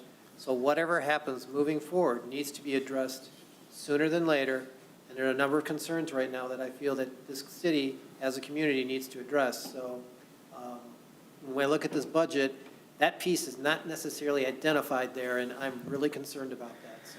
It's very much on our radar. I'm not sure. I am certain that it is a challenge which will see substantial progress in the year ahead. I cannot say it is one that we will necessarily solve, but it is on that probably top 3 priority list. And I just want to make that clear to our community that that is a cost that we don't necessarily have. Absolutely. I mean, every cost of the general fund is an opportunity somewhere else. I agree with that. Of course, the challenge with the fire department is getting consensus from 3 other Yes. independent autonomous entities and, of course, an at-large member that also serves on the board. But to the city manager's point, I don't necessarily anticipate a resolution on that front, but I do think significant momentum and progress can be made. In fact, we have to talk. You probably saw an email that came through today about a proposal for the fire department to help build some cohesion amongst the leaders of that entity. But I think Mr. Gearbaugh is absolutely right. Long-term, it's not sustainable to leverage our 1 mil special assessment and then continue to dip out of our general fund. There are some better opportunities and options for us as a broader Saline community moving forward. If there's nothing further, we're going to modify our motion to adjourn to 7:32. Is there a mover? Me. Moved by Gearbaugh. Is there a second? Second. Seconded by Rice. All those in favor signify by saying aye. Aye. Opposed, say nay. Ayes have it. Meeting is adjourned. Thank you all. Thank you, staff.